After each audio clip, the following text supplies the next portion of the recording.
Ceci est un livre audio autogénéré par Google. Histoire et perspectives méditerranéennes. Collection dirigée par Jean-Paul Chagnolot. Dans le cadre de cette collection, créée en 1985, les éditions L'Harmattan se proposent de publier un ensemble de travaux concernant le monde méditerranéen des origines à nos jours. Déjà paru. Adel Bousnina, le littoral et le désert tunisien. Développement humain et disparités régionales en Tunisie, 2012.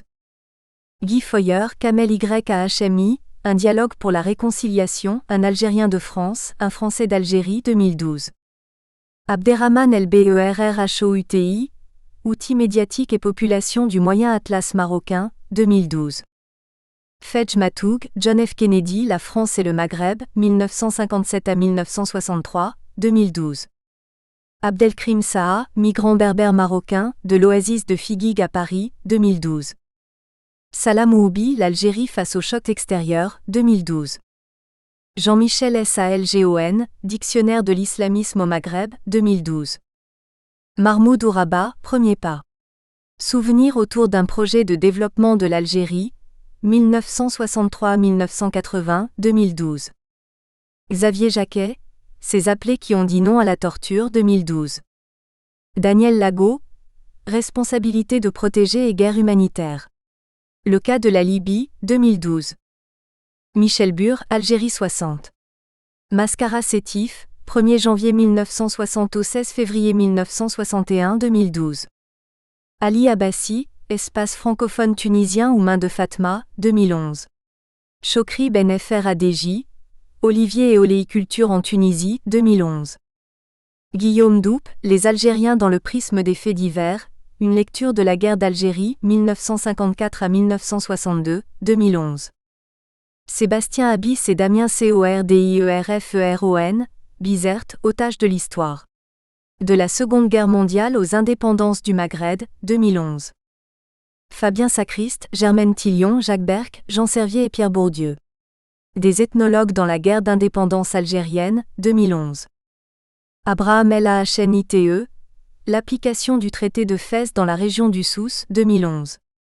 Abraham Lahnite, Le Souss géographique, historique et humain, 2011. Du même auteur.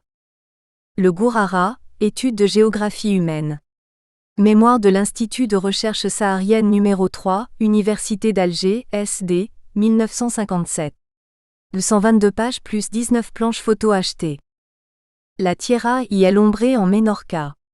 Palma de Majorque, Cámara Oficial de Comercio Industria y Navegación 1967. 67 pages, Prix Ateneo de Mahón Ciencias Sociales y Económicas 1966. La Terre et l'homme aux îles Baléares. Aix-en-Provence, Édit Sud, 1977. 416 pages plus annexes, stéréogramme.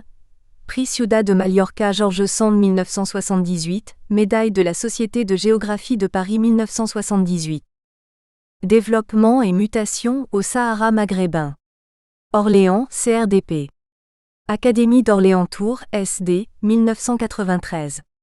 172 pages plus diapositives.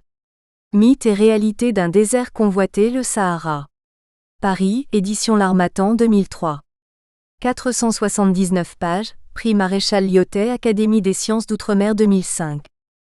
En collaboration. Le Maghreb, Hommes et espaces sous la direction de J.F. Troin. Avec J.C. Brûlé, F. Dimons, R. Escalier, G. Maurer, J. Monsieur Miossec, G. Mutin, P. Signol.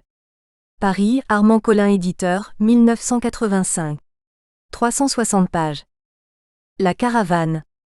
Avec Gisèle et Auberneza, N. de Grémont, à Guiraud à Morel, photographie de Awellan Reuser. Grenoble, Glénat 1991. 184 pages. La Libye. À la découverte d'un pays. Tome 1 Identité libyenne 196 pages. La Libye. À la rencontre d'un pays. Tome 2 Itinéraire 357 pages. Avec Débisson et J. Fontaine. Paris, Éditions L'Harmattan 1999. La Libye d'hier et d'aujourd'hui. De la mer au désert. Avec Débisson, photographie de Vébisson.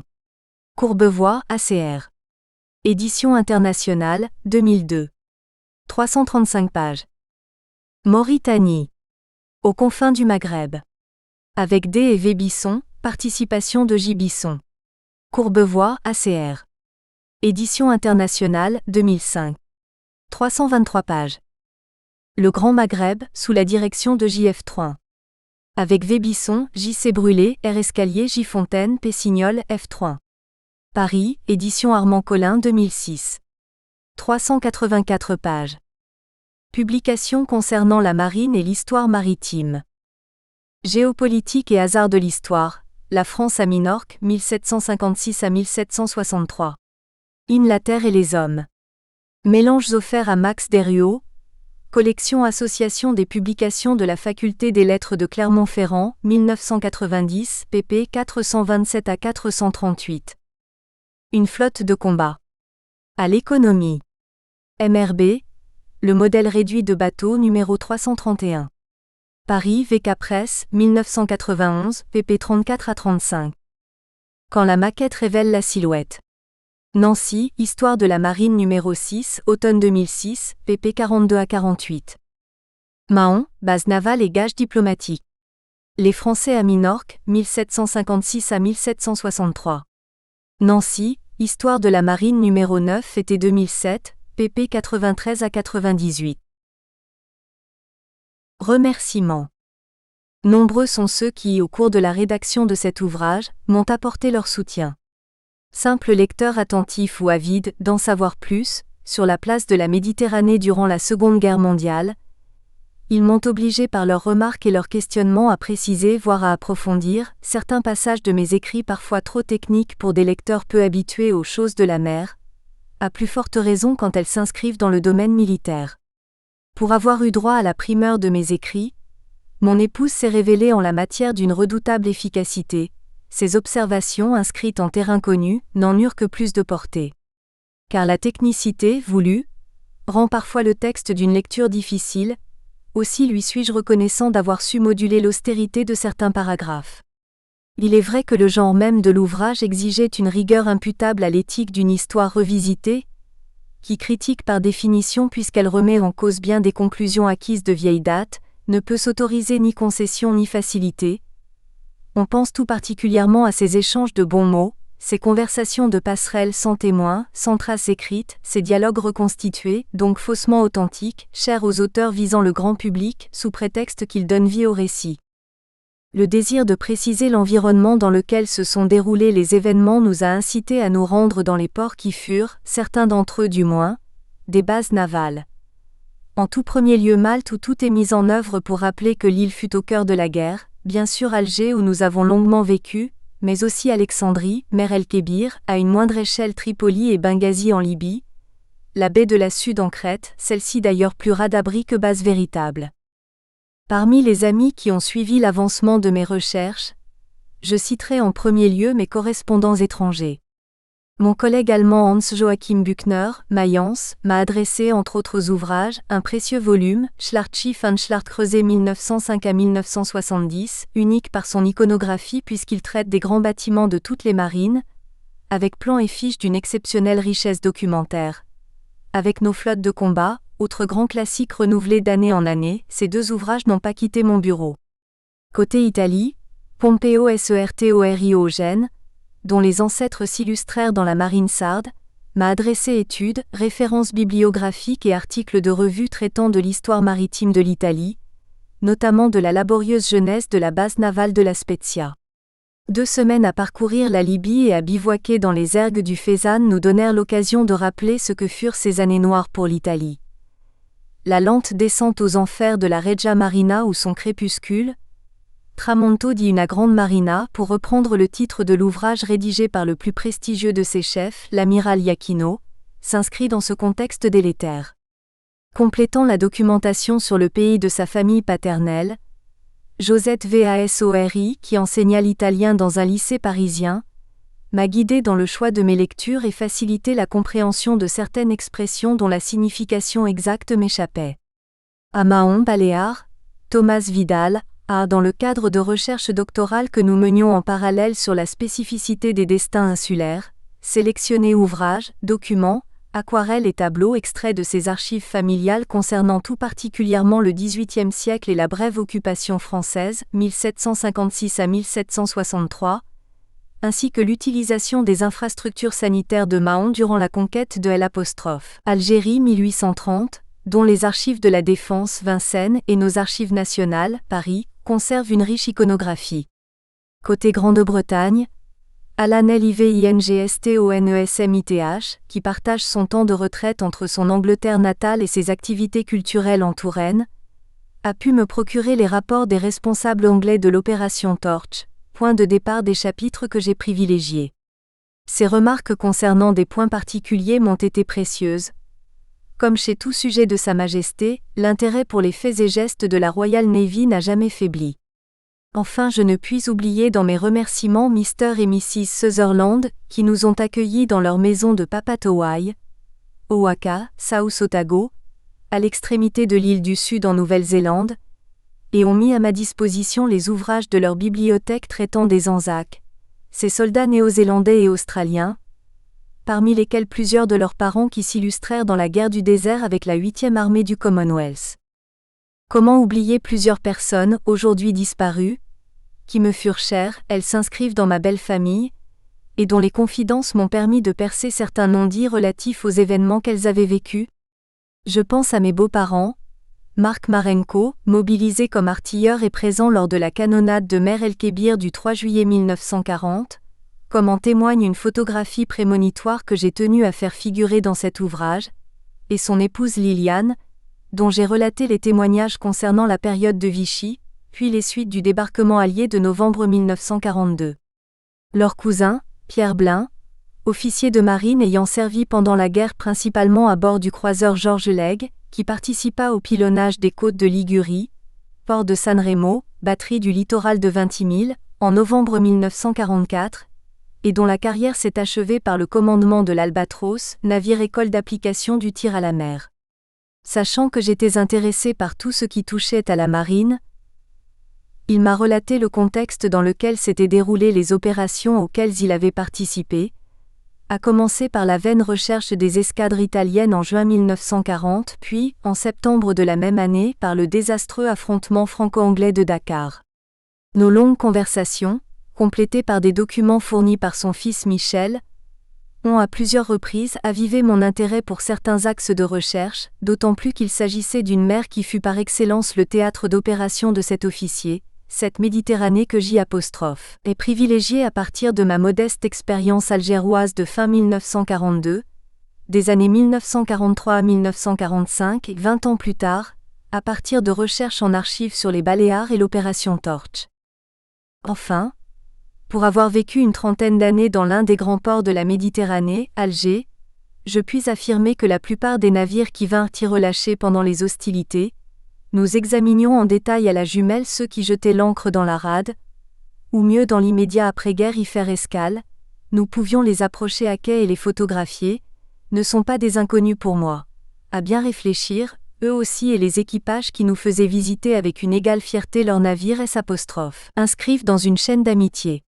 J'en conserve un souvenir d'autant plus vivace que tous ces équipages vivaient avec ardeur et enthousiasme cette période de transition qui préparait le renouveau de notre marine nationale, comme nous le démontra l'échange que j'eus le 26 novembre 1946, la veille de mes 16 ans, j'avais fait le rêve d'une carrière dans la marine, à bord du croiseur École Jeanne d'Arc avec un élève officier apparenté à ma famille. Les témoignages écrits ou oraux des uns et des autres, mes observations, mes impressions, mes souvenirs, m'ont donc permis de préciser le contexte de l'Alger des années 1942 à 1945 et au-delà, celui de la Méditerranée dans la tourmente. Mes remerciements s'adressent également à ceux qui ont contribué à la mise au point de l'ouvrage sous des angles divers et, en définitive, complémentaires. Marie-Pierre et Ahmed Rafif, éditeurs de livres d'art et de beaux livres, pour la révision des textes et la mise en forme en vue de la publication.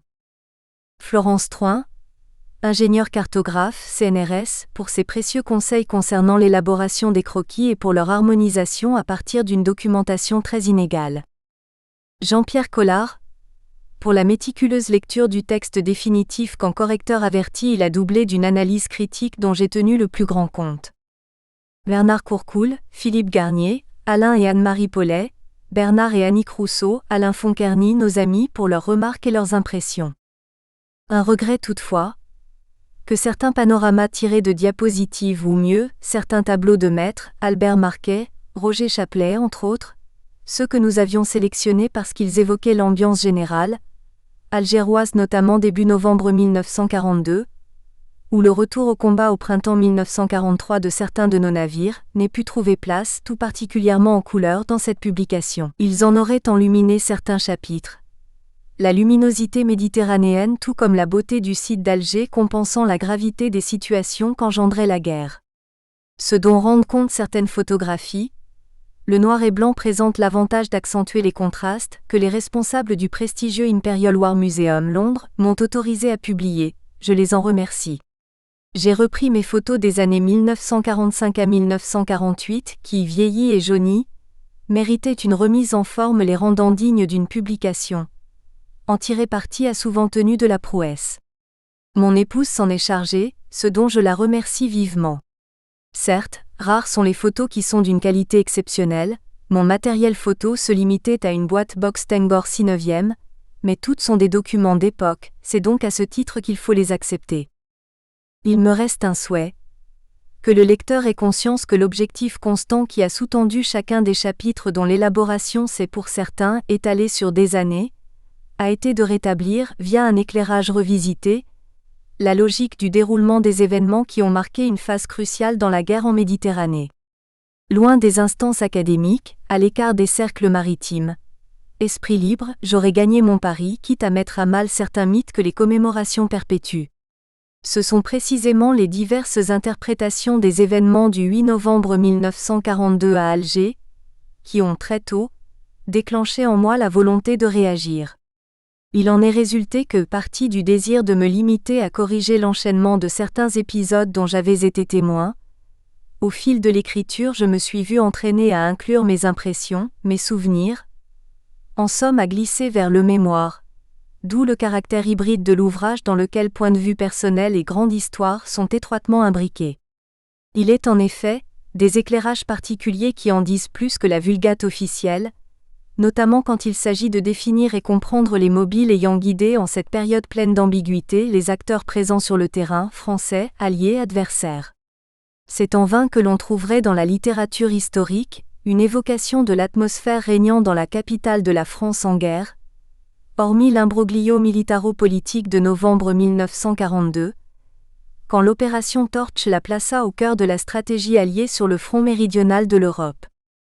Aussi, parmi ceux qui liront ces pages, si certains découvrent au fil des chapitres de cette histoire revisitée, à 100 lieues d'une histoire recomposée, un livre dans le livre, j'en serais ravi. Jean Bisson. 30 août 2012. Liste des figures. 22, figure 1, la Méditerranée durant la Seconde Guerre mondiale. 43, figure 2, les combats dans le port d'Alger lors de l'opération Torch. 44, figure 2 annexe, les batteries de côte d'Alger.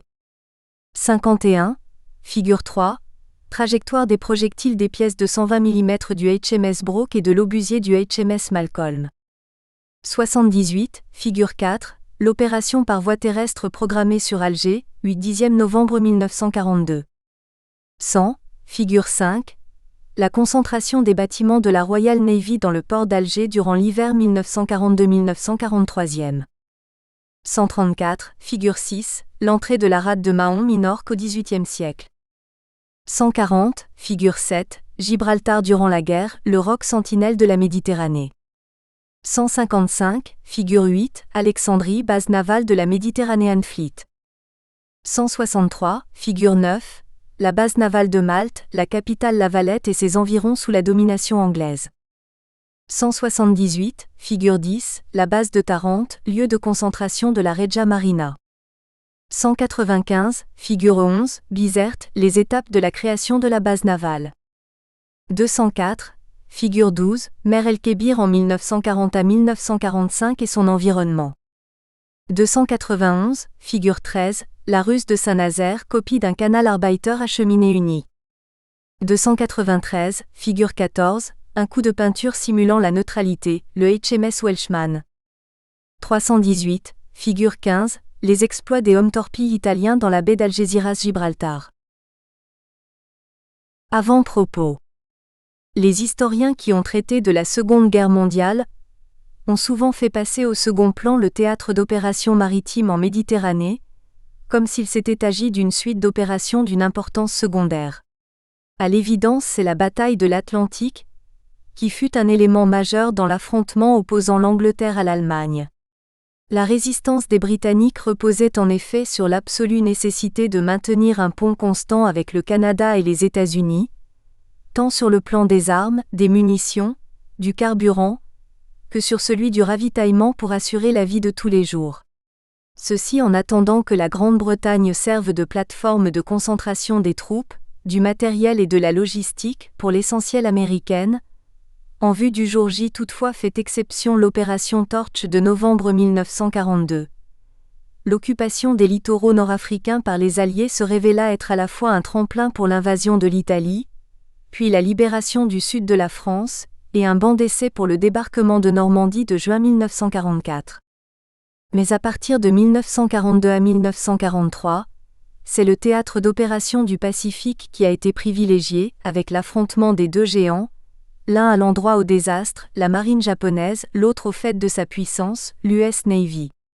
Il est vrai qu'à partir de septembre 1943, le théâtre méditerranéen passait au second plan avec la reddition de Malte, 9 septembre 1943, qui a signé la neutralisation de la marine italienne Regia Marina, en tant que force opérationnelle, laquelle survenait 9 mois après le sabordage de la flotte de haute mer à Toulon, 27 novembre 1942.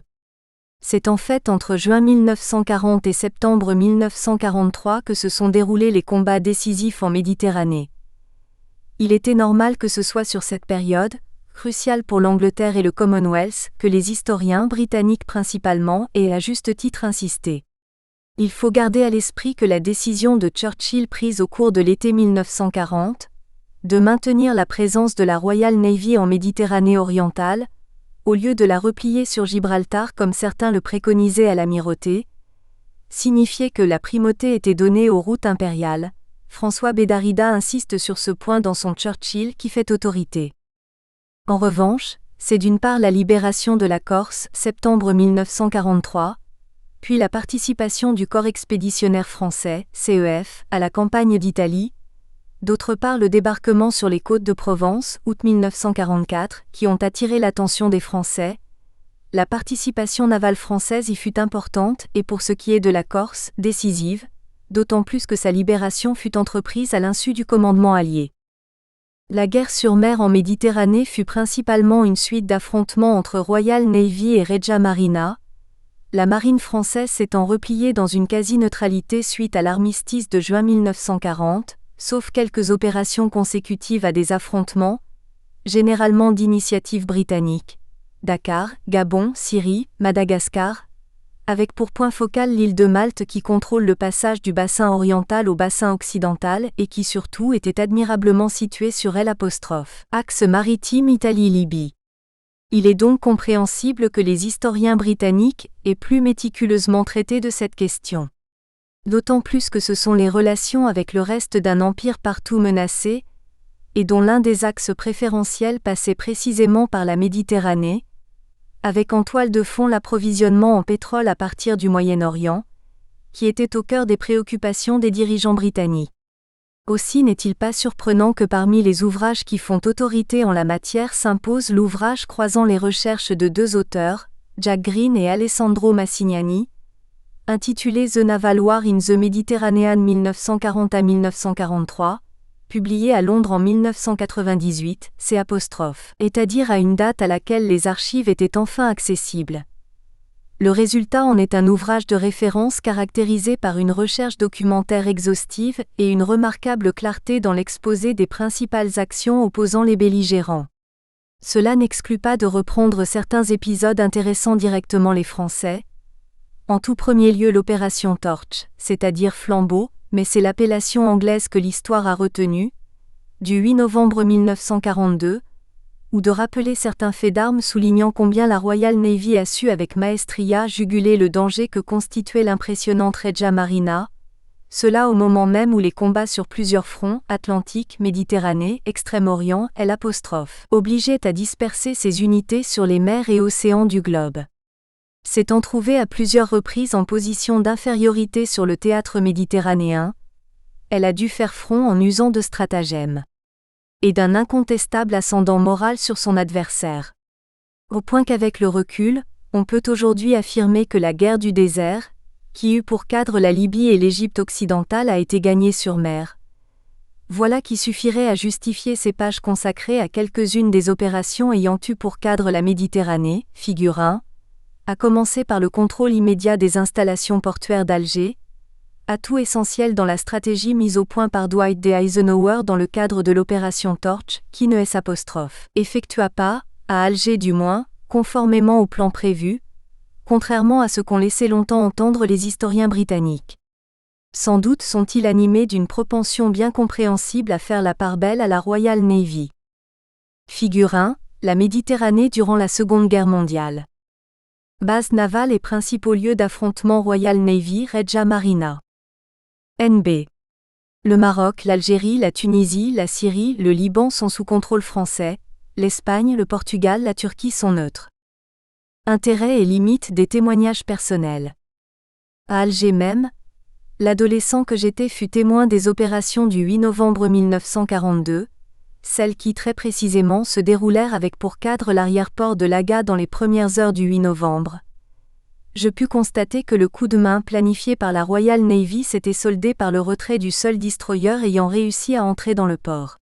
Cela n'a pas empêché les auteurs britanniques d'attribuer à leurs 2 destroyers engagés dans l'action, HMS Malcolm et HMS Broke, le contrôle des infrastructures d'un port tombé intact dans la corbeille des Alliés. Sont alors nées en moi, d'une part une interrogation sur les causes de cet échec et son occultation quasi totale dans les ouvrages des divers auteurs ayant abordé la question, d'autre part un intérêt que je n'ai cessé de manifester envers les choses de la mer, à commencer par les actions qui se déroulèrent en Méditerranée durant la Seconde Guerre mondiale. Une initiation aux opérations aéronavales, grâce à la revue La Science et la Vie. Je dois ma première initiation à notre ami Guy Default. Ses parents et les miens s'étaient connus via la très vivante amicale Les Gars du Berry qui regroupait les berrichons d'Alger, qui, abonné à la revue La Science et la Vie, me signalait les articles lui paraissant les plus intéressants, en tout premier lieu ceux de Camille Rougeron, la bataille de Montevideo numéro de février 1940, la victoire de l'avion sur le cuirassé numéro de février 1942, maîtrise de la mer et maîtrise de l'air, primauté de la chasse numéro d'avril 1942, l'évolution du char suivra-t-elle celle du cuirassé, course au calibre et course au tonnage numéro de mai 1942. Également des articles de Pécan Blanc, l'attaque des marines dans les ports à la torpille vivante numéro de mai 1942, ou de A. Fournier, la défense anti-Stuka des navires de combat, numéro de juin 1942, ou d'autres concernant tout spécialement l'aviation et son évolution. Curieusement, sont restés gravés dans ma mémoire les commentaires sarcastiques de cet excellent chroniqueur qu'était Camille Rougeron concernant le rôle des avions torpilleurs de la Fleet Air Arm, Swordfish et Albacore. Des photographies de ces appareils démodés illustraient l'article d'avril 1942, rédigé à chaud suite au forçage du Pas-de-Calais par L'. Escadre allemande de Brest en février, avec cette remarque que, en continuant à utiliser des appareils aussi démodés, peut-être veut-on consommer un stock ancien et important d'appareils et d'équipage. Sans aucun doute est-ce la lecture de cet article qui m'a fait identifier ce type d'appareil lors du bombardement du musoir nord du port d'Alger, dans la matinée du 8 novembre. Or récemment, j'ai pu me procurer avec grand plaisir parce qu'il me rappelait mes lectures de jeunesse, ces numéros de La Science et la Vie chez un bouquiniste. La qualité de ces articles, focalisés sur les leçons que l'on pouvait tirer des 2 premières années de la guerre, relus un demi-siècle plus tard, est exceptionnelle, ceux dans le numéro de 1942 tout particulièrement, parfois prémonitoires, exemple L'. Avenir des avions à réaction à partir du prototype italien Campini Caproni que P. Armon numéro d'avril 1942, qualifie des avant-coureurs de l'avion de demain sans hélice, qui pourra franchir le cap des vitesses soniques. Aussi bien, quand les Alliés débarquèrent en novembre 1942, j'étais averti de ce que pouvait signifier un engagement naval et aérien. Le 8 novembre fut comme une application en temps réel in situ de mes lectures, lesquelles étaient encore fraîches. Ce furent, j'en suis aujourd'hui persuadé, les enseignements engrangés au fil de ces articles qui me poussèrent à ne pas perdre une seconde dans le suivi des opérations qui se déroulèrent en ces heures hautement historiques intéressant à la fois le port d'Alger et la colline du Fort l'Empereur, où nous résidions. Ma mémoire a su en tirer parti. Dans le domaine méditerranéen, et plus spécialement pour ce qui touchait la Royal Navy, deux modestes ouvrages ont joué un rôle déclencheur. D'une part une présentation de la marine britannique, The Royal Navy Today, que m'offrit un Royal Marine, un de ses commandos qui fraîchement débarqués vint loger début novembre 1942 dans notre école du Haut-Télémli, étonné de l'intérêt que je manifestais pour cet exemplaire passablement écorné qui devait traîner dans ses poches depuis son départ d'Écosse, des '. Autre part, un compte-rendu concernant la guerre navale, en Méditerranée, diffusé au printemps 1943 par le Centre d'information allié installé à Alger, intitulé De Malte à Suez.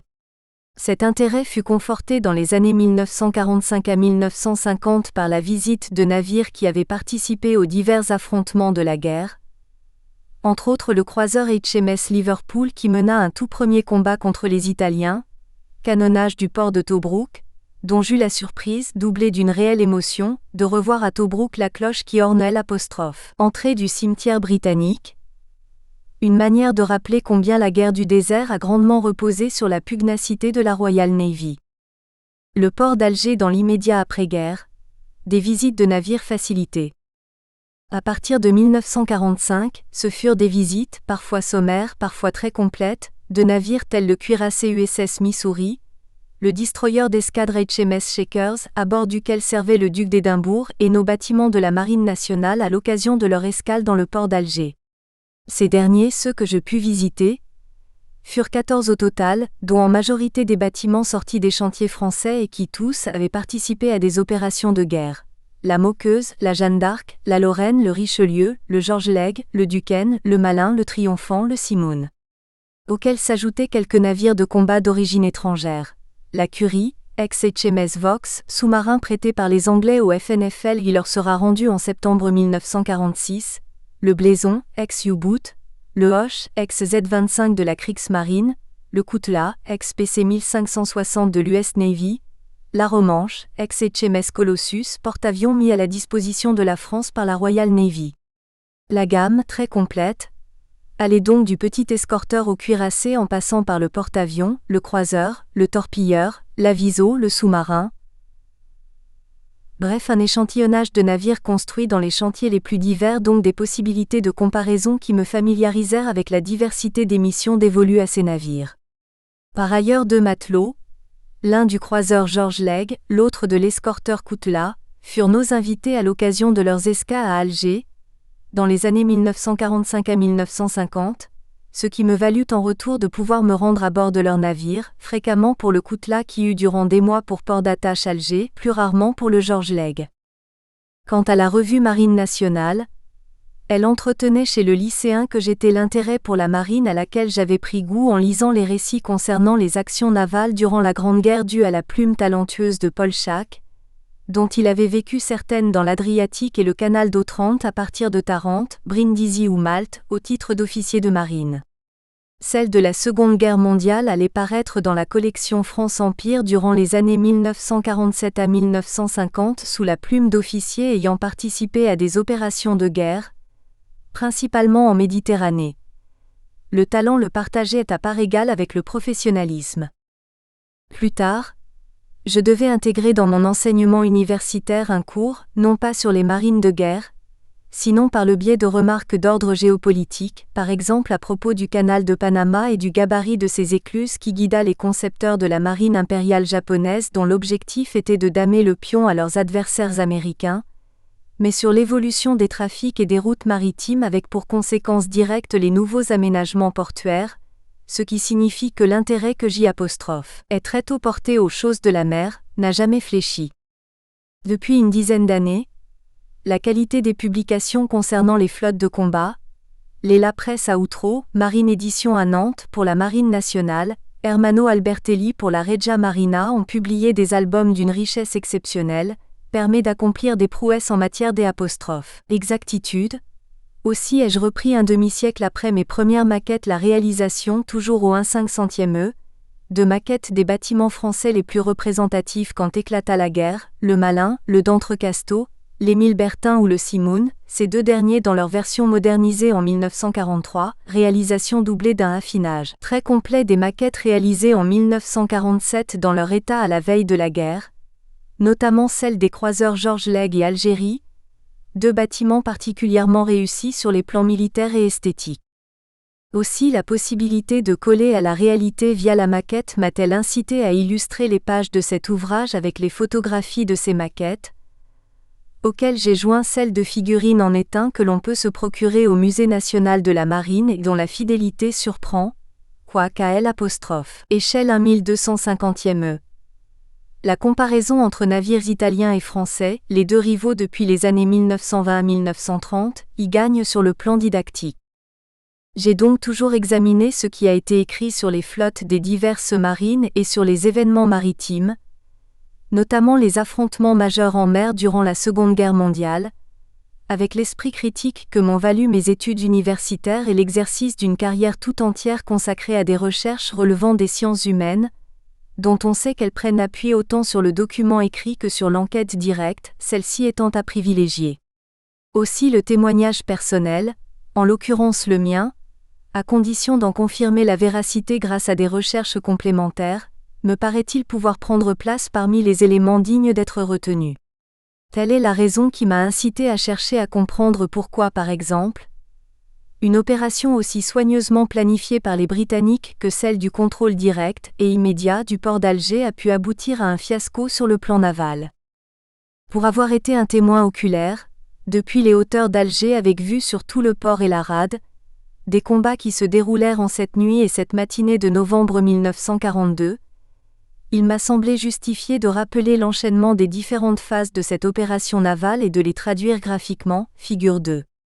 À partir de ce constat personnel, j'ai été amené à m'intéresser de près au contexte dans lequel se sont inscrites l'opération Torch et la reprise du combat aux côtés des Alliés, livre 1er, chapitre 1, Alger, 8 novembre 1942.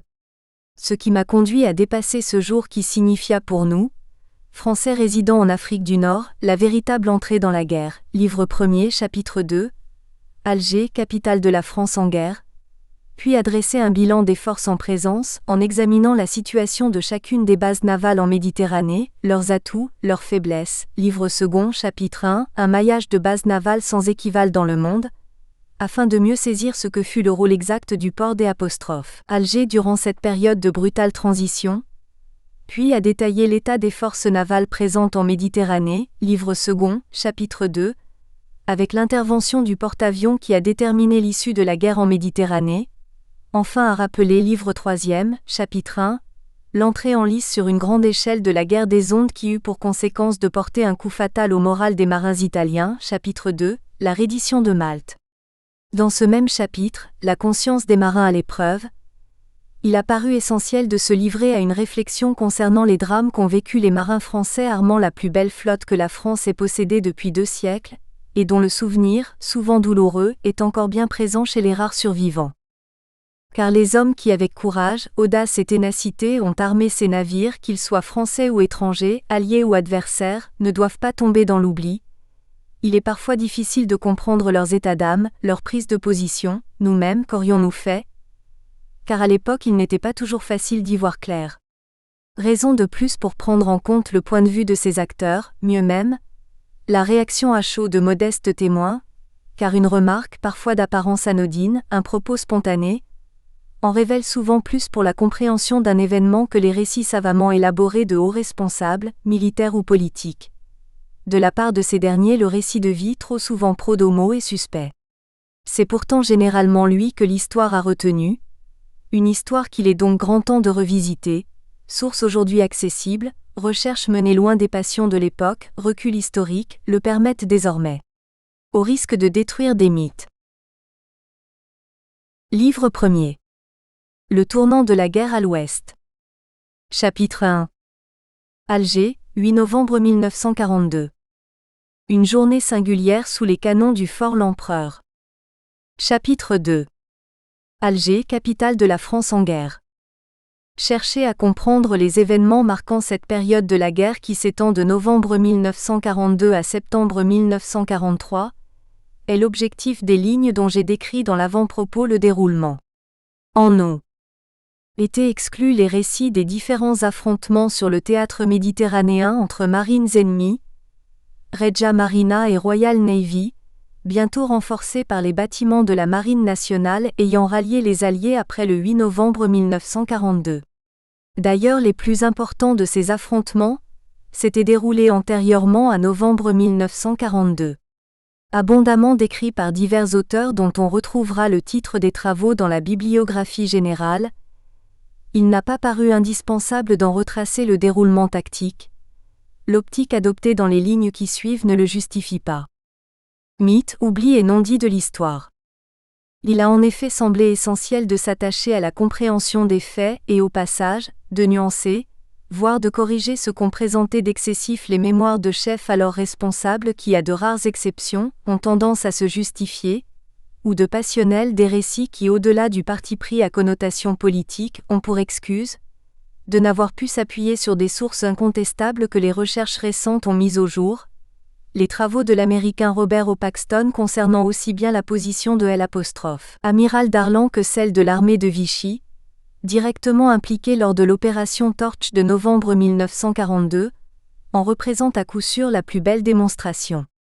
S'y ajoutent des recherches universitaires et des publications de grande qualité qui se multiplient depuis quelques années et qui privilégient des responsables de haut niveau. La biographie revient à la mode, dont l'action s'est largement inscrite sur le théâtre d'opérations méditerranéen, principalement Churchill, l'amiral Cunningham, le général Montgomery, le maréchal Rommel. Certitude événementielle dûment homologuée par la grande histoire, aussi bien de la part des Britanniques que des Français? Rappel des faits majeurs tronqués? Erreur de détail? Et si la réalité différait de ce que nous apprennent les rapports officiels, ou plutôt les témoignages de certains des acteurs, parfois complaisamment repris dans les médias, a fortiori les ouvrages grand public? Car il est des mythes ou des non-dits de l'histoire qui, une fois pour toutes savamment orchestrés, aujourd'hui amplement médiatisés à l'occasion de commémorations ou d'anniversaires, ont la vie dure, près de 70 ans après le déroulement des faits. En somme, il est grand temps de revisiter l'histoire. Certes, les grandes lignes restent en place, il n'en demeure pas moins que des points parfois d'apparence secondaire, quelquefois délibérément passés sous silence, éclairent d'un jour nouveau cette courte période, moins d'une année, vécue en Méditerranée et qui a finalement pesé plus lourd qu'il est habituellement convenu de le dire et l'écrire dans le déroulement de la Seconde Guerre mondiale. Au lecteur de juger si le résultat est à la hauteur de l'ambition. Chapitre 1. Alger, 8 novembre 1942. Une journée singulière sous les canons du fort L'Empereur. Le 8 novembre, une grande date dans l'histoire de la guerre, Théodore Monod. Dans la rade et l'arrière-port d'Alger, dont le contrôle donc l'utilisation était de toute première importance pour les Alliés, l'opération Torch ne se déroula pas conformément au plan prévu, au point que de la part des historiens britanniques, évoquer The Successful Capture of Algiers relève autant d'une relation tronquée des faits que d'une propension à faire la part belle aux actions des équipages de Sa Majesté. Du moins peut-on le penser, car sur l'autre rive de la Manche il est de tradition d'entretenir une confiance totale dans les faits et gestes de ces marins, à vrai dire, les seuls à constituer depuis des siècles l'unique force militaire capable d'assurer la sécurité de la Grande-Bretagne, qui peut conduire à un elle-ci content, c'est-à-dire un salutaire mépris de l'adversaire, comme a tenu à le souligner, en anglais dans le texte, l'amiral Yakino I, le principal adversaire de l'amiral Cunningham en Méditerranée. En somme, le risque pour la vérité historique concernant ce 8 novembre à Alger est de se plier, pour des raisons diverses, à un état d'esprit qui peut mener à une occultation partielle des causes de ce qui fut pour la Royal Navy, du moins à Alger, une opération manquée. Car c'est ce qui est advenu dans le port et la rade d'Alger au coup de main, en français dans les rapports des concepteurs anglais, qui se solda par un coûteux échec. Échec dont la gravité a été passée sous silence, encore que le rapport officiel est très tôt, le 23 mars 1943, précisait que ni l'une ni l'autre des opérations, à Alger et Oran, ne fut une réussite, tout en reconnaissant que toutes les deux se distinguèrent par leur détermination et leur courage. In the event, la prise des ports d'Alger et Oran, neither operation was successful in its OBECT but both were remarkable for the determination and gallantry.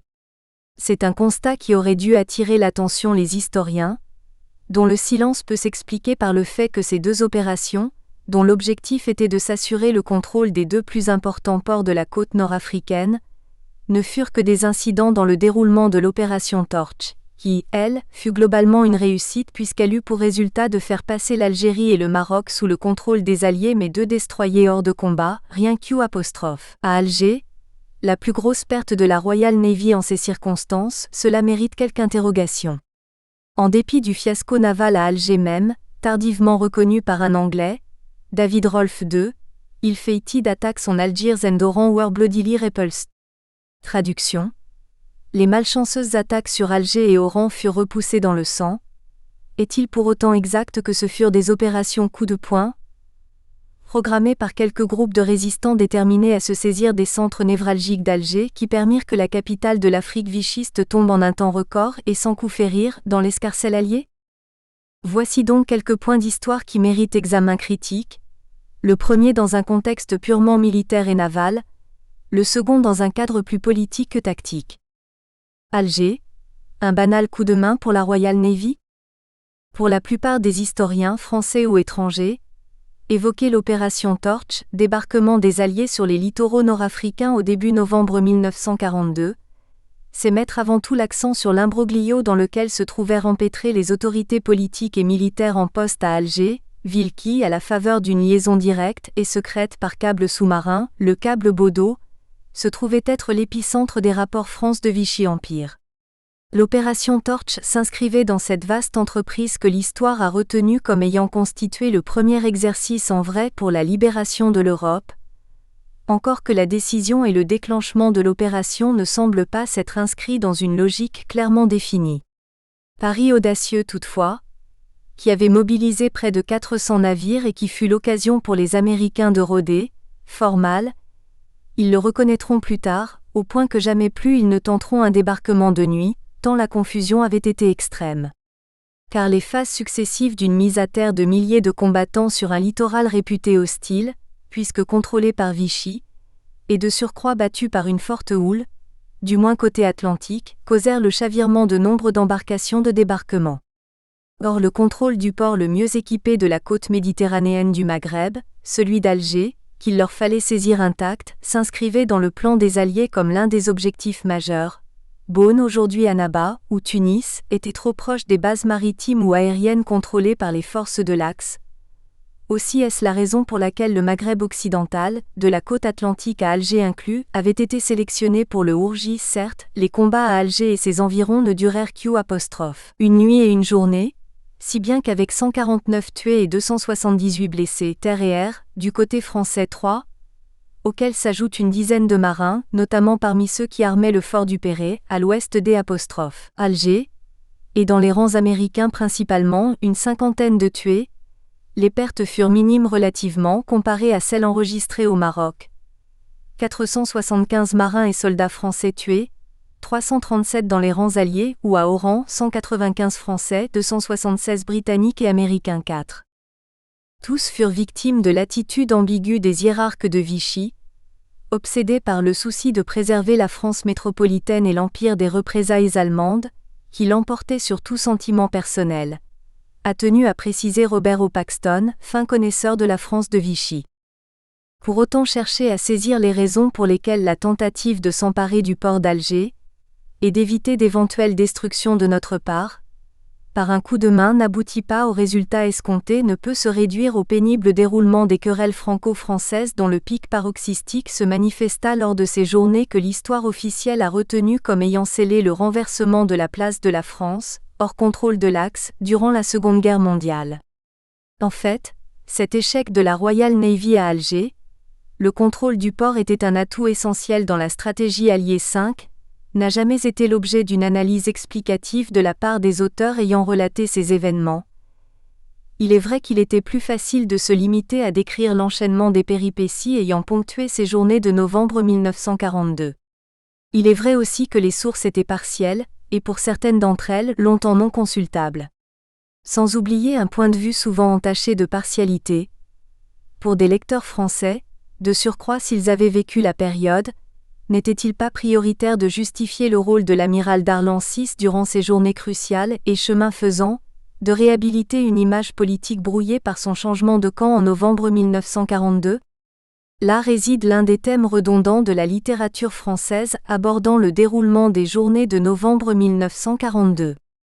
Ce qui n'interdit pas, bien au contraire, de souligner le courage et le degré d'abnégation des cadres et des soldats défendant l'Empire contre tout agresseur.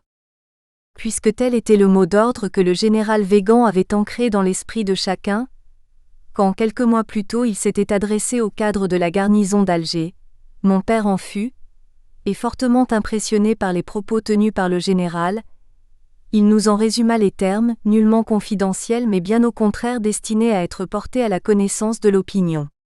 Weygand allait bientôt être démis de ses fonctions de délégué général du gouvernement en Afrique française, sur la pression des Allemands qui se doutaient qu'il préparait dans une clandestinité à peine voilée l'armée d'Afrique pour de futurs combats, sans pour autant aller jusqu'à traduire en actes des propos d'une fermeté se prévalant d'un patriotisme intransigeant. Bref, une position rigoureusement conforme à la ligne de Vichy qu'il manifesta sans faillir durant tout son proconsulat. Au lycée, on nous distribua un opuscule à son effigie, très martial, un pet-sexe général, disait-on, dont j'ai oublié le contenu véritable. Sans doute était-ce pour nous inculquer le respect que l'on doit à ses supérieurs. Dans les milieux algérois, on aimait rappeler qu'il avait fait stopper sa voiture dans les tournants de la rue Rovigo montant vers les Hauts d'Alger pour chapitrer et relever l'identité d'un officier qui avait pas salué le fanion signalant le véhicule du commandant en chef, lequel officier avait été sévèrement sanctionné.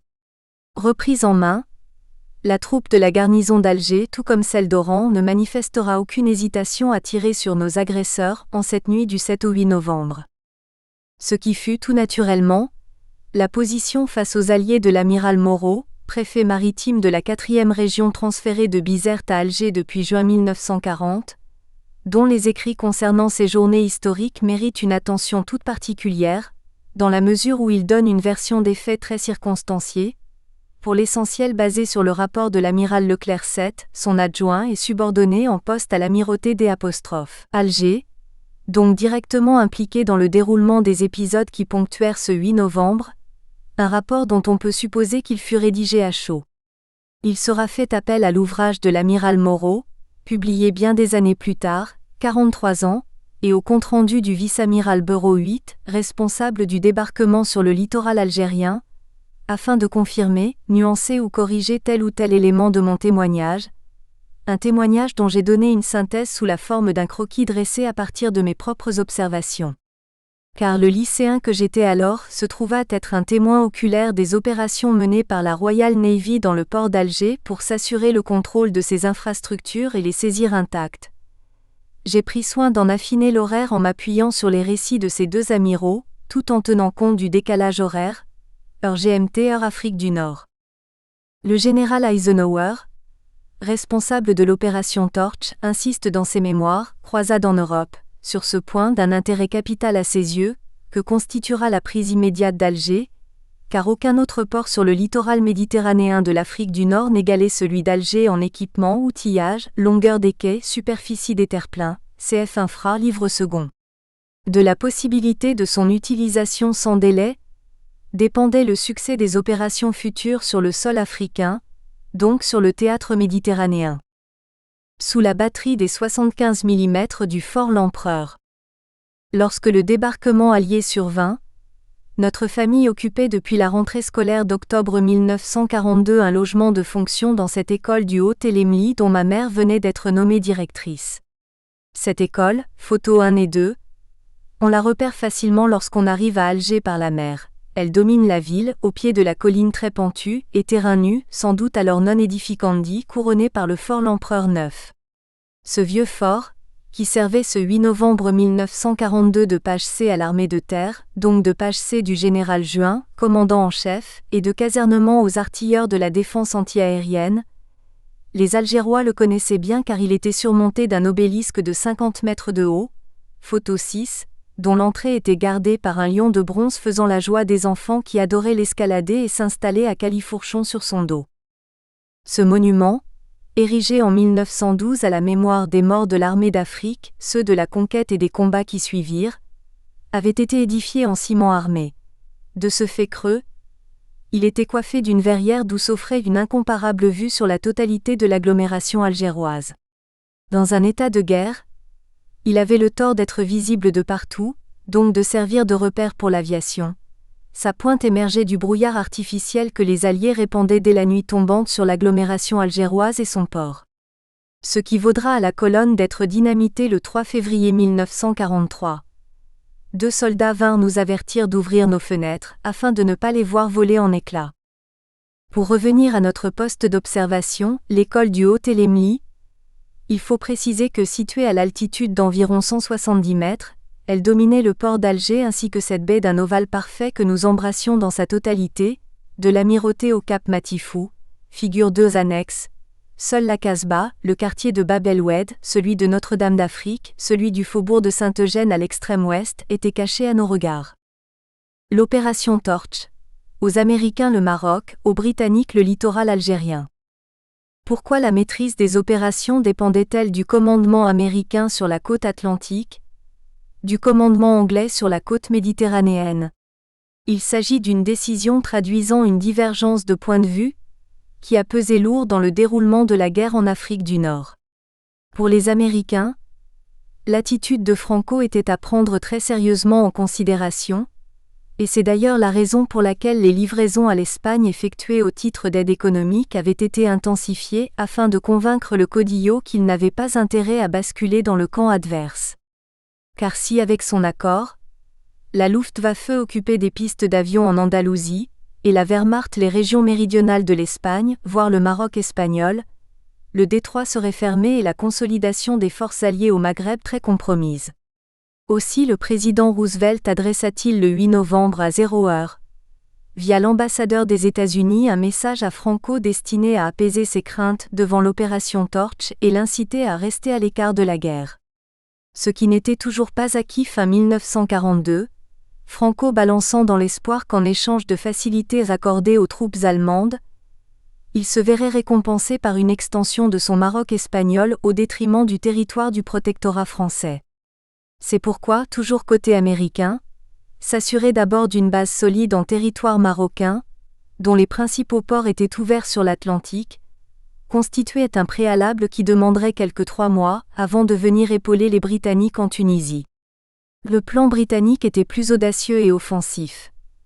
L'opération devait frapper un coup fort sur Alger, filer immédiatement sur Tunis afin d'interdire aux Allemands l'installation d'une tête de pont, d'autant plus dangereuse que les lignes de communication des forces de l'Axe entre Sardaigne ou Sicile et Tunisie étaient très courtes, le tout combiné avec l'avancée de la 8e armée à travers le désert libyen et la Tripolitaine.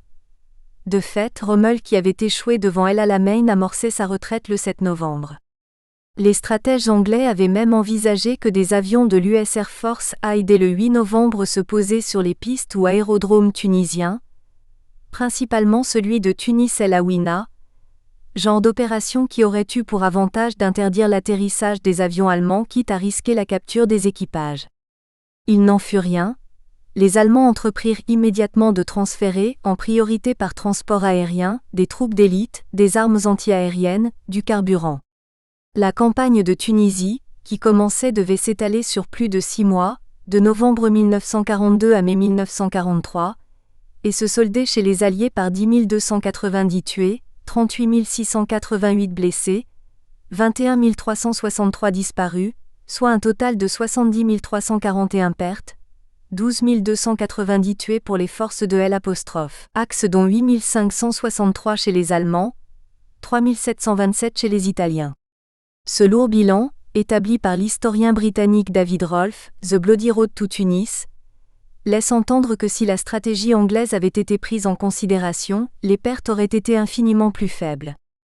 La nuit, nous apercevions le phare du cap Matifou qui signale l'extrémité de la baie d'Alger côté est et très loin dans l'est-nord-est, celui du cap Bengut à 90 km, précisément à hauteur de Délice, sur le littoral de la Kabylie, singularisé par ses 4 puissants éclats suivis d'une longue occultation.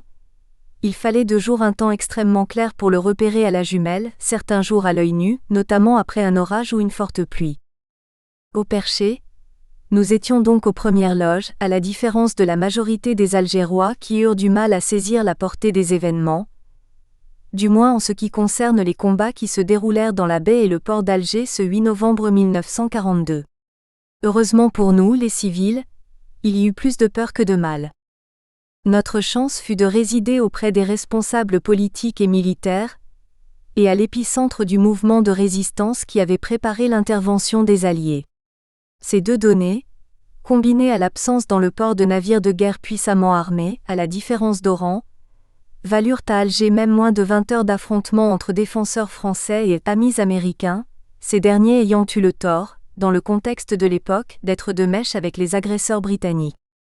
D'où découlait pour la majorité des responsables militaires la justification d'une résistance sans concession. Il est vrai que la canonnade de Mer el-Kébir, juillet 1940, et l'affaire de Syrie, juin-juillet 1941, n'avaient fait qu'accentuer le ressentiment anglophobe très répandu dans la troupe de la garnison d'Alger. La présence dans le bassin du port des Courriers face à la gare maritime, de 2 gros paquebots amarrés au môle à combustible, doublant la Jetée et immobilisés en ce mois de novembre 1942, l'Athos II et le splendide Champollion, celui-ci reconnaissable à ses 3 cheminées à l'époque et qui avait embarqué à Beyrouth le 7 août 1941 les soldats ayant refusé de rallier la France libre 10, suffisait à raviver d'amers souvenirs.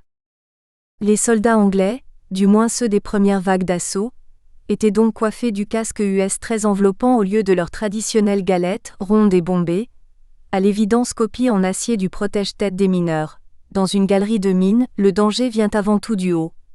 Un maquillage significatif de la déplaisante réception à laquelle espéraient échapper les Alliés, ou plus exactement les Anglais. Seuls les chevrons cousus sur la manche des gradés subalternes, pointent vers le haut pour les Américains, vers le bas pour les Britanniques, permettaient de les départager, comme me le fit remarquer à partir d'un reportage photographique paru dans la presse, un Royal Marine qui appartenait au détachement occupant notre école dans les heures qui suivirent le débarquement. Ce détail a son importance, devait le faire remarquer le général Eisenhower dans sa croisade en Europe qui rappelle que W. Churchill alla jusqu'à chercher sérieusement, à un moment donné, la possibilité de faire porter l'uniforme américain à toutes les unités britanniques qui devaient participer aux premières opérations de débarquement. La demi-mesure retenue consista à les coiffer du casque américain et il y eut des soldats français qui prirent ce casque US pour le casque allemand, tout aussi enveloppant, mais carré et non en cloche, avec une visière proéminente, ce qui en dit long sur la confusion régnant parmi les militaires en ce début novembre 11, qui était l'ennemi ? Forcer les défenses du port, une opération mal engagée. De cette nuit et cette journée du 8 novembre 1942, si j'ai conservé des impressions très précises, c'est parce que pour la première fois, la guerre, la vraie, se déroulait sous nos yeux, sous nos fenêtres mêmes. Ce n'était plus la lointaine guerre de Finlande, avec grand carré blanc en première page du journal, ces soldats tout blancs dans la neige, à titre de commentaire, Narvik et la route du fer qui est coupée, ou la débâcle de juin 40, dont les péripéties nous parvenaient au compte-gouttes, avec une prédilection appuyée pour les actes d'héroïsme de nos soldats 12. Je suis conscient aujourd'hui que c'est cette succession de faits marquants qui, très jeune, 10 ans en 1940, 12 lors du débarquement allié, m'a incité à chercher à comprendre les événements. Mais vivre l'histoire, quand les circonstances vous procurent l'occasion de la voir se dérouler sous vos yeux, cela lui donne une toute autre dimension. Et une dose d'émotion que l'on n'est pas prêt d'oublier. Point d'orgue dans ma mémoire, ce vers de l'Odyssée qui me revient immanquablement à l'esprit quand je repense à l'Alger vu de ce merveilleux observatoire, quand l'aurore aux doigts de rose eut levé son voile de brume. Car telle se présentait la baie d'Alger vue au petit matin, et c'est précisément entre 2 bouchons de brume 13, brume balayée par le faisceau d'un projecteur, que dans la nuit du 7 au 8 novembre 1942 nous aperçûmes l'un de ces bâtiments de guerre qui devait préluder à la libération de la France et de l'Europe, sans doute cet HMS Malcolm XIV qui fut mis à mal par les batteries terrestres, d'autant plus actives qu'U'. À Alger ne stationnaient que 2 petits navires de guerre, le chasseur 3 et la canonnière engageante, celle-ci de 45 ans d'âge, le premier déplaçant 150 tonnes et armé d'un canon de 75 mm, la seconde 300 avec pour arme principale un 100 mm. 2 sous-marins présents dans la darse de l'amirauté ne pouvaient jouer aucun rôle dans le port. La proue face à la jetée nord, leur unique canonne placée devant le kiosque, donc à quelques dizaines de mètres de la jetée, ne disposait d'aucun champ de tir. Cela commença en effet, dans la nuit. Vers 1h du matin nous fûmes réveillés par des tirs. Ne s'agissait-il pas d'un exercice nocturne ? C'est l'idée qui vint à mon père car comme l'immense majorité des Algérois, nous étions dans l'ignorance totale de ce qui se tramait. Le secret avait été bien gardé. Parmi ceux qui étaient dans le coup, se trouvait Louis Jox, futur ministre, futur ambassadeur, alors mon professeur d'histoire-géographie au lycée Émile Félix Gautier, le petit lycée de la rue Hoche, ainsi appelé parce qu'il n'offrait pas de classe préparatoire aux grandes écoles, qui officiait sous le portrait du maréchal Pétain trônant au-dessus du bureau du professeur 15. 2 jours plus tôt, un vendredi, la veille de la nuit du débarquement allié, j'avais suivi le cours de géographie de Louis Jox sur l'Amérique du Sud, cours assorti d'un devoir supplémentaire consécutif à mon absence pour angine, la semaine précédente qui ne m'avait pas permis de faire le croquis de devoir à la maison. Une carte à me rendre mardi prochain. Louis Jox, dans le secret de l'événement imminent, cachait donc bien son jeu. 3 jours plus tard, dès le lundi, notre lycée était fermé pour cause de réquisition par l'US Army et la punition tombait dans les oubliettes du lycée 16.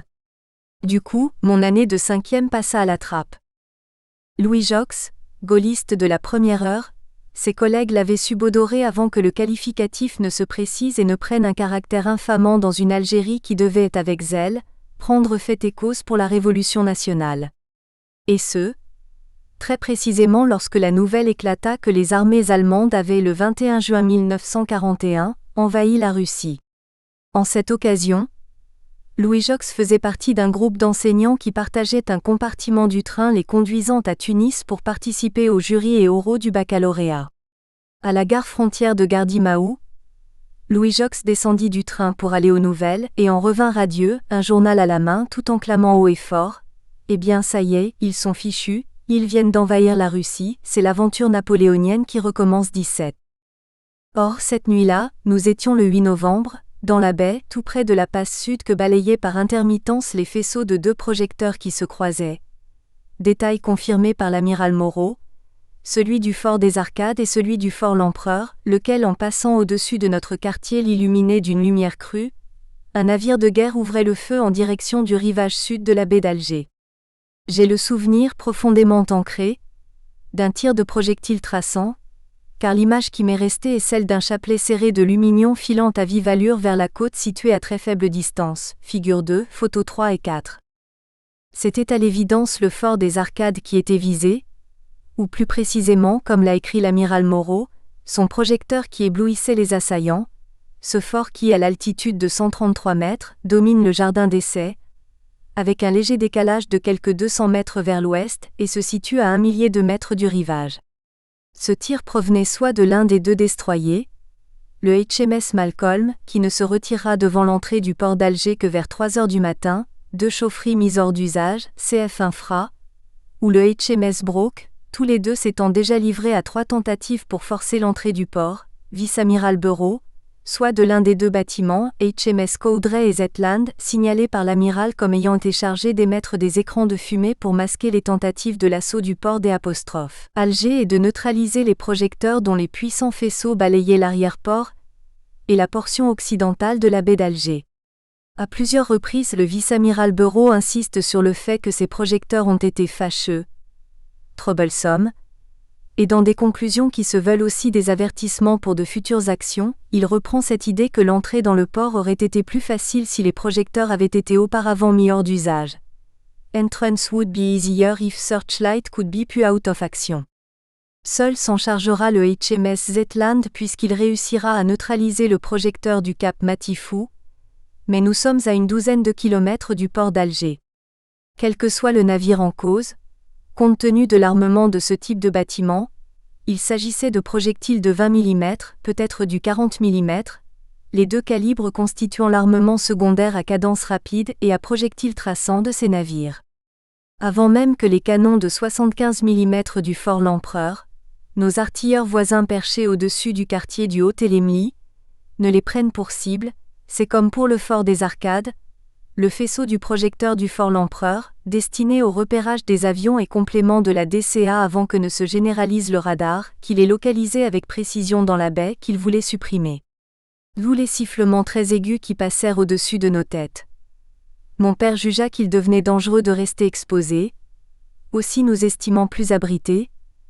Dans notre chambre nous quittâmes le balcon sans trop de regrets d'ailleurs car en ce début novembre il y faisait frais face à la mer.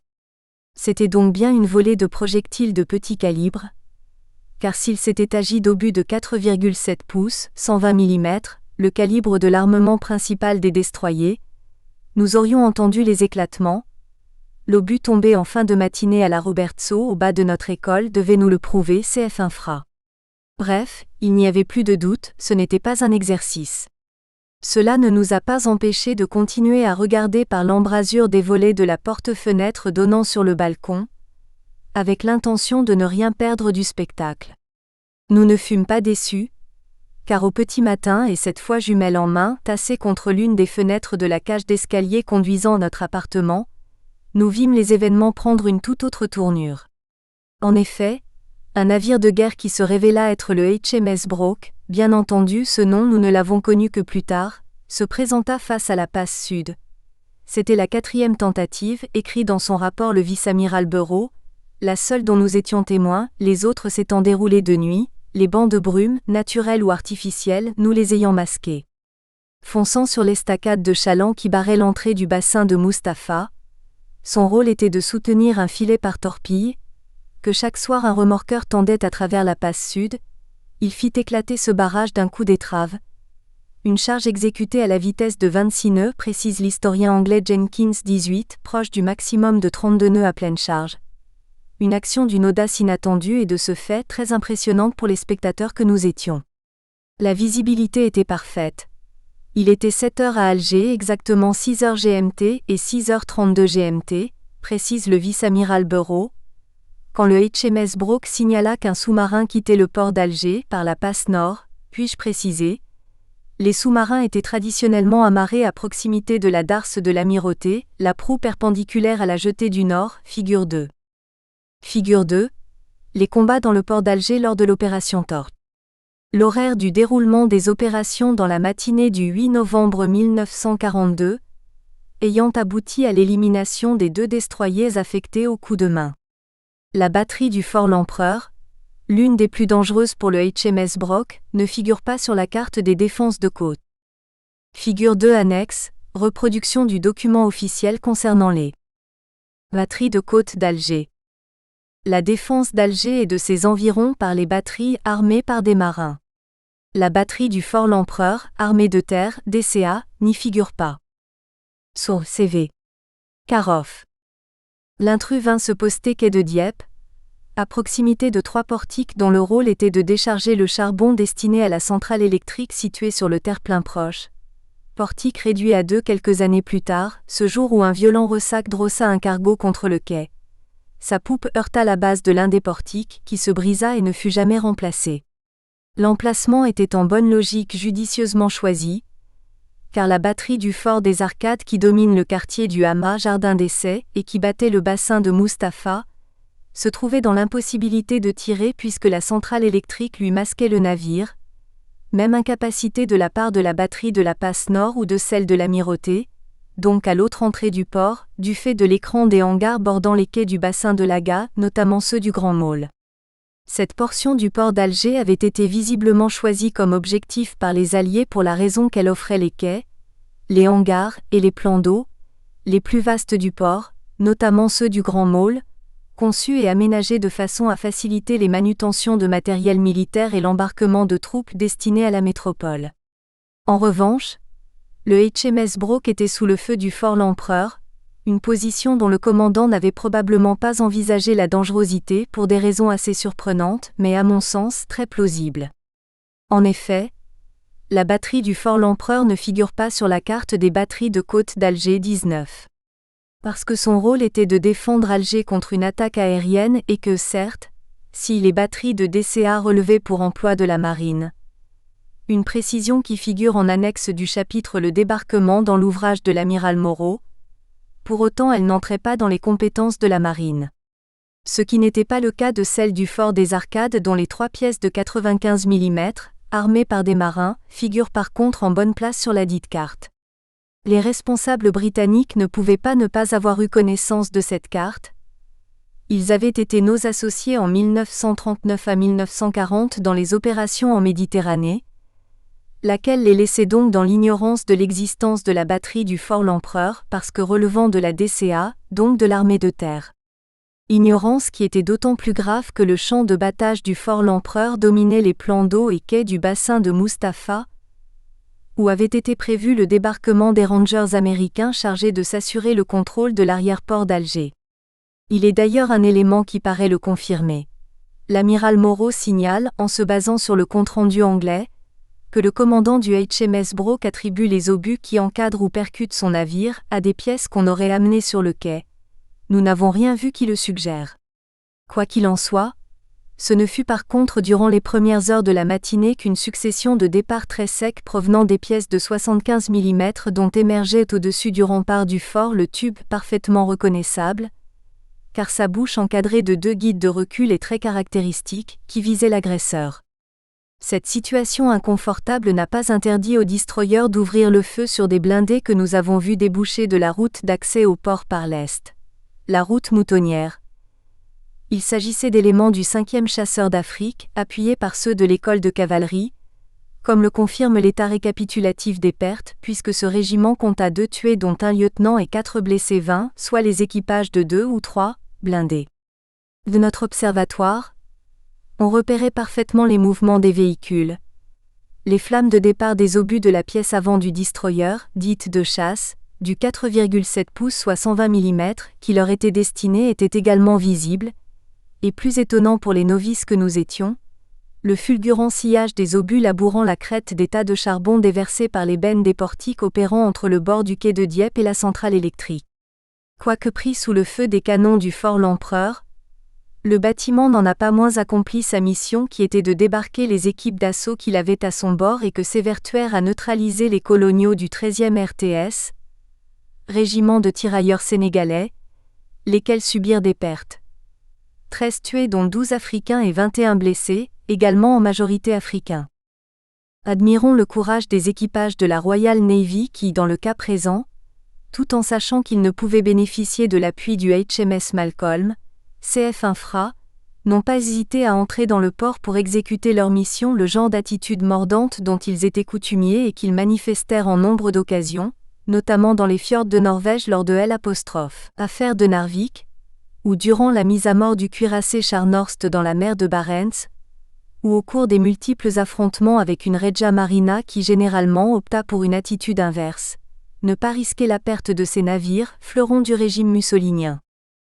Puis nous avons vu s'éloigner du HMS Broke une chaloupe à moteur remplie de soldats, parfaitement visible à l'œil nu, mieux à la jumelle, qui sitôt sortit du port par la passe sud, allongée par l'extérieur, et sur une mer calme tout juste balayée par une grande houle, le grand brise-lames en W, jeté de Laga, jeté but avant, jeté de Mustapha, qui protège les bassins de Mustapha et de Laga.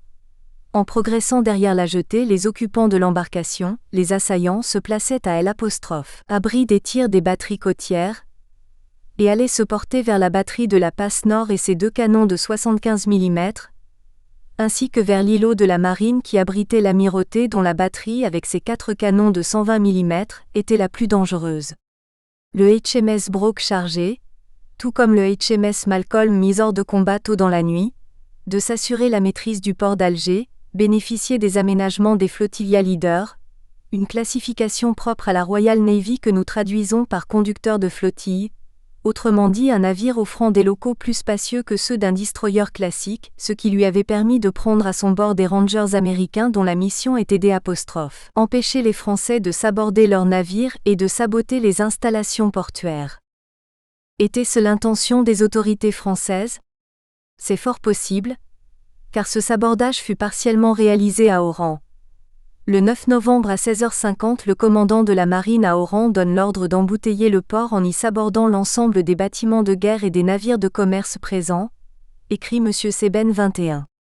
Ce même auteur précise que dans le port d'Oran le remorqueur Pigeon et des cargos se sabordent, le dernier à le faire, le torpilleur Typhon le 10 novembre à 20h20 en travers de la passe. Notons qu'à cette date et à cette heure, tout avait été réglé à Alger depuis plus de 48 heures, du fait de la suspension d'armes signée par l'amiral Darlan.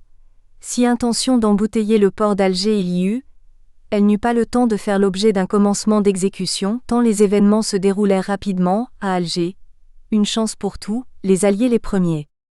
On sait combien la possibilité d'utiliser pleinement un port en état de fonctionnement, et que les épaves de navires sabordés auraient encombré, a hanté les états-majors alliés tout au long de la guerre. CF Anvers en 1944 et à contrario, l'obligation de créer un port artificiel devant Arromanches. Pendant cet échange de tirs, un petit bâtiment de guerre français se tenait prudemment à l'écart, dans le bassin de l'Aga. Nous l'apercevions pratiquement immobile de notre observatoire du Haut-Télémli, masqué au vu de l'agresseur par les hangars du Grand Môle, car il ne faisait évidemment pas le poids. Avec son unique canon de 75 mm, nous sûmes plus tard qu'il s'agissait du chasseur 3, d'un tonnage de 150 t, il aurait pu empêcher la progression des Rangers, était probablement sa mission, si d'aventure ils étaient passés par les bassins du port au lieu de se faufiler par l'extérieur à l'abri de la grande jetée.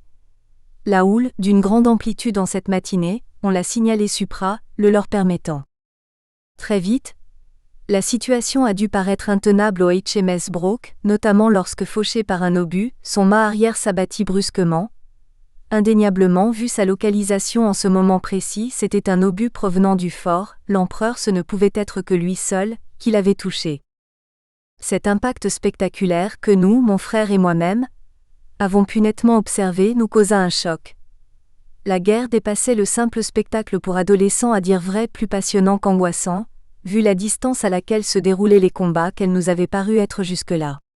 Immobilisé à quai, le HMS Broke restait très exposé aux tirs à vue de la batterie du fort L'Empereur, aussi le vit-on se dé à l'heure, faire machine arrière, manœuvre précédée de ces hurlements de sirènes dont les navires de guerre ont le secret, et qui étaient d'autant plus lugubres qu'ils évoquaient des appels de détresse. À l'évidence, mais nous ne l'apprîmes et le comprîmes qu'après la guerre, il s'agissait de rappeler à bord les soldats américains débarqués, du moins ceux parmi les Rangers qui n'avaient pas été intoxiqués, voire asphyxiés.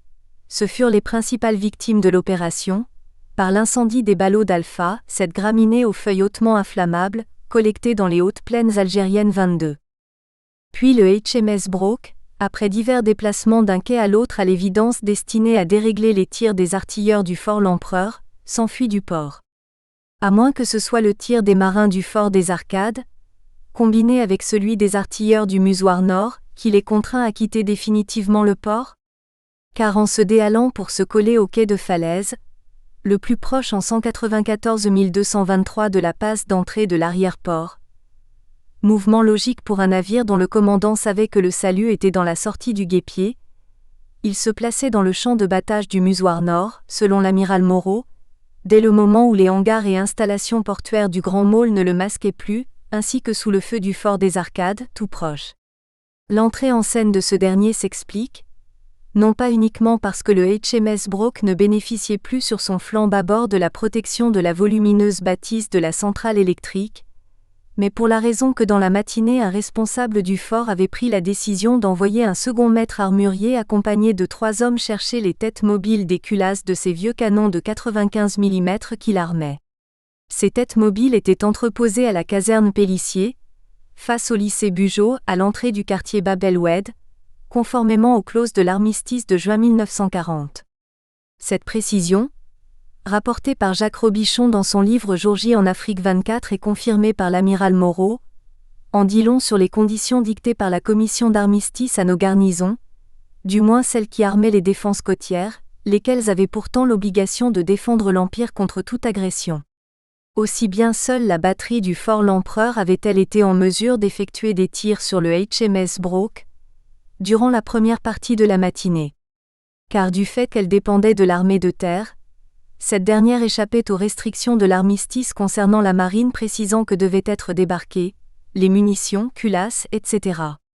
On notera que ce sont également des artilleurs de la défense antiaérienne armant 2 canons de 75 mm, ceux du musoir nord qui, tôt dans la nuit, à 3h20, précise l'amiral Moreau, engagèrent le tir responsable de l'incendie à bord du HMS Malcolm qui l'obligea à se retirer.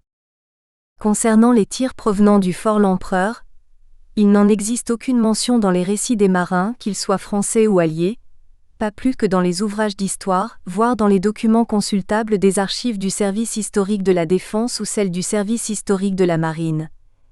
Les réactions des marins seraient-elles les seules à mériter une quelconque référence ? Le seul à souligner le rôle des artilleurs du fort L'Empereur est le capitaine Bertheil qui fut très actif durant ces journées de novembre, et qui écrit 25 que la batterie du fort L'Empereur agissant en tir plongeant prenait à partie le contre-torpilleur, le HMS Broke. Ce qu'il confirme quelques lignes plus loin.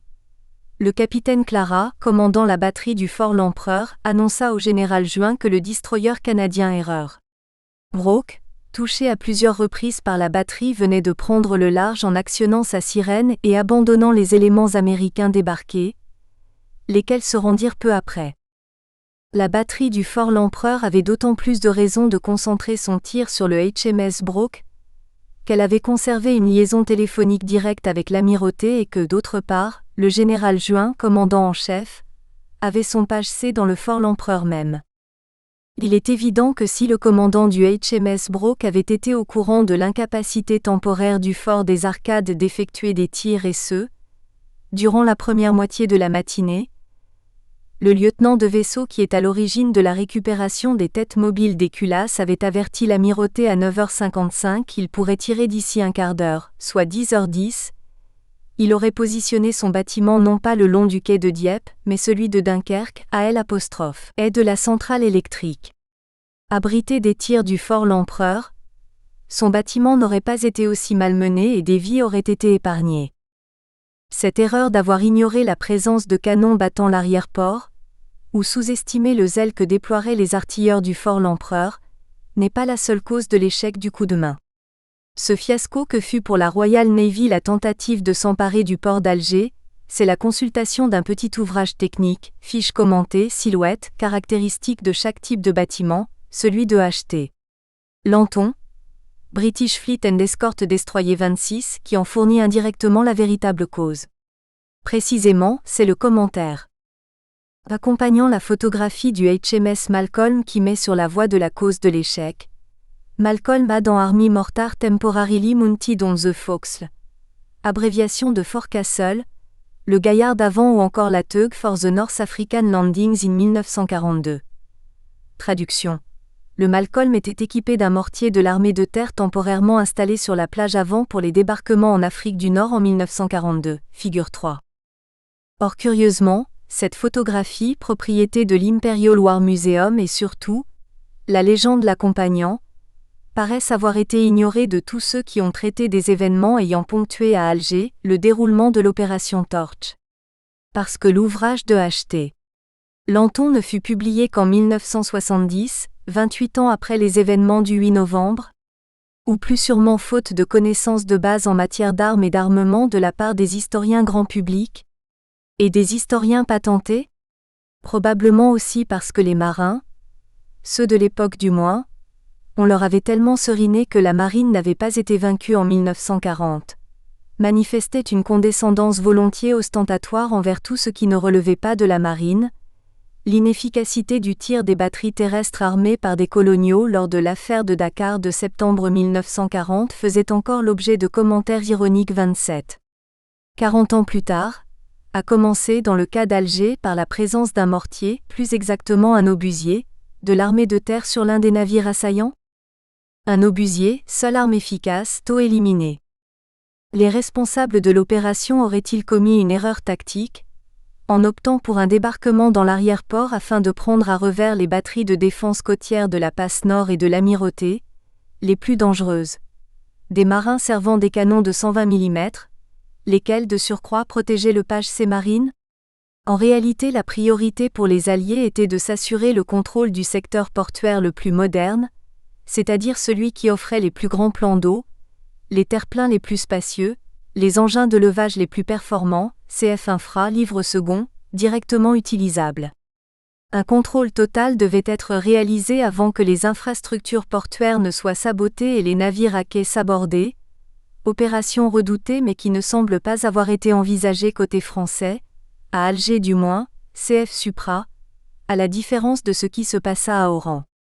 Telle fut la raison de ce choix parfaitement ciblé à l'intérieur du port d'Alger, ce que précise le vice-amiral Bureau lorsque, dans une note infrapaginale des rapports concernant l'opération Torch, il écrit ceci, à propos du port d'Oran, qui est tout aussi valable pour Alger, voire plus si l'on prend en compte la supériorité de l'équipement du port d'Alger.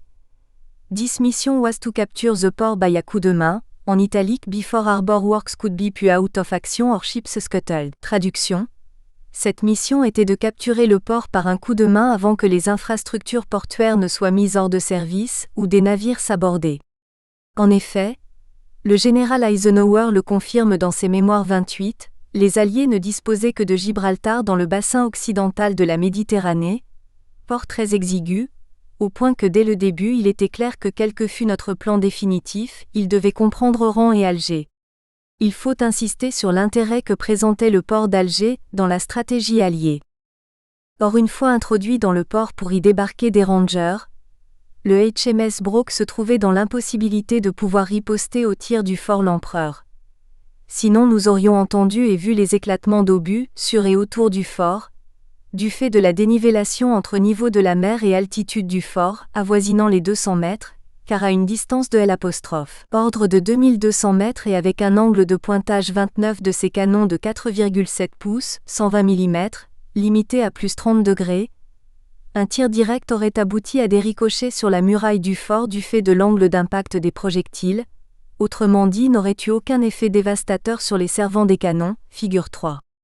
En effet, altitude élevée de l'objectif, courte distance, faible débattement en site des canons, tout se conjuguait pour interdire un tir efficace de la part du HMS Broke, mis sur cale en 1918, donc de conception ancienne, tout comme son sister ship le HMS Malcolm. Le HMS Broke ne possédait pas de canon à double action contre but marin et aérien.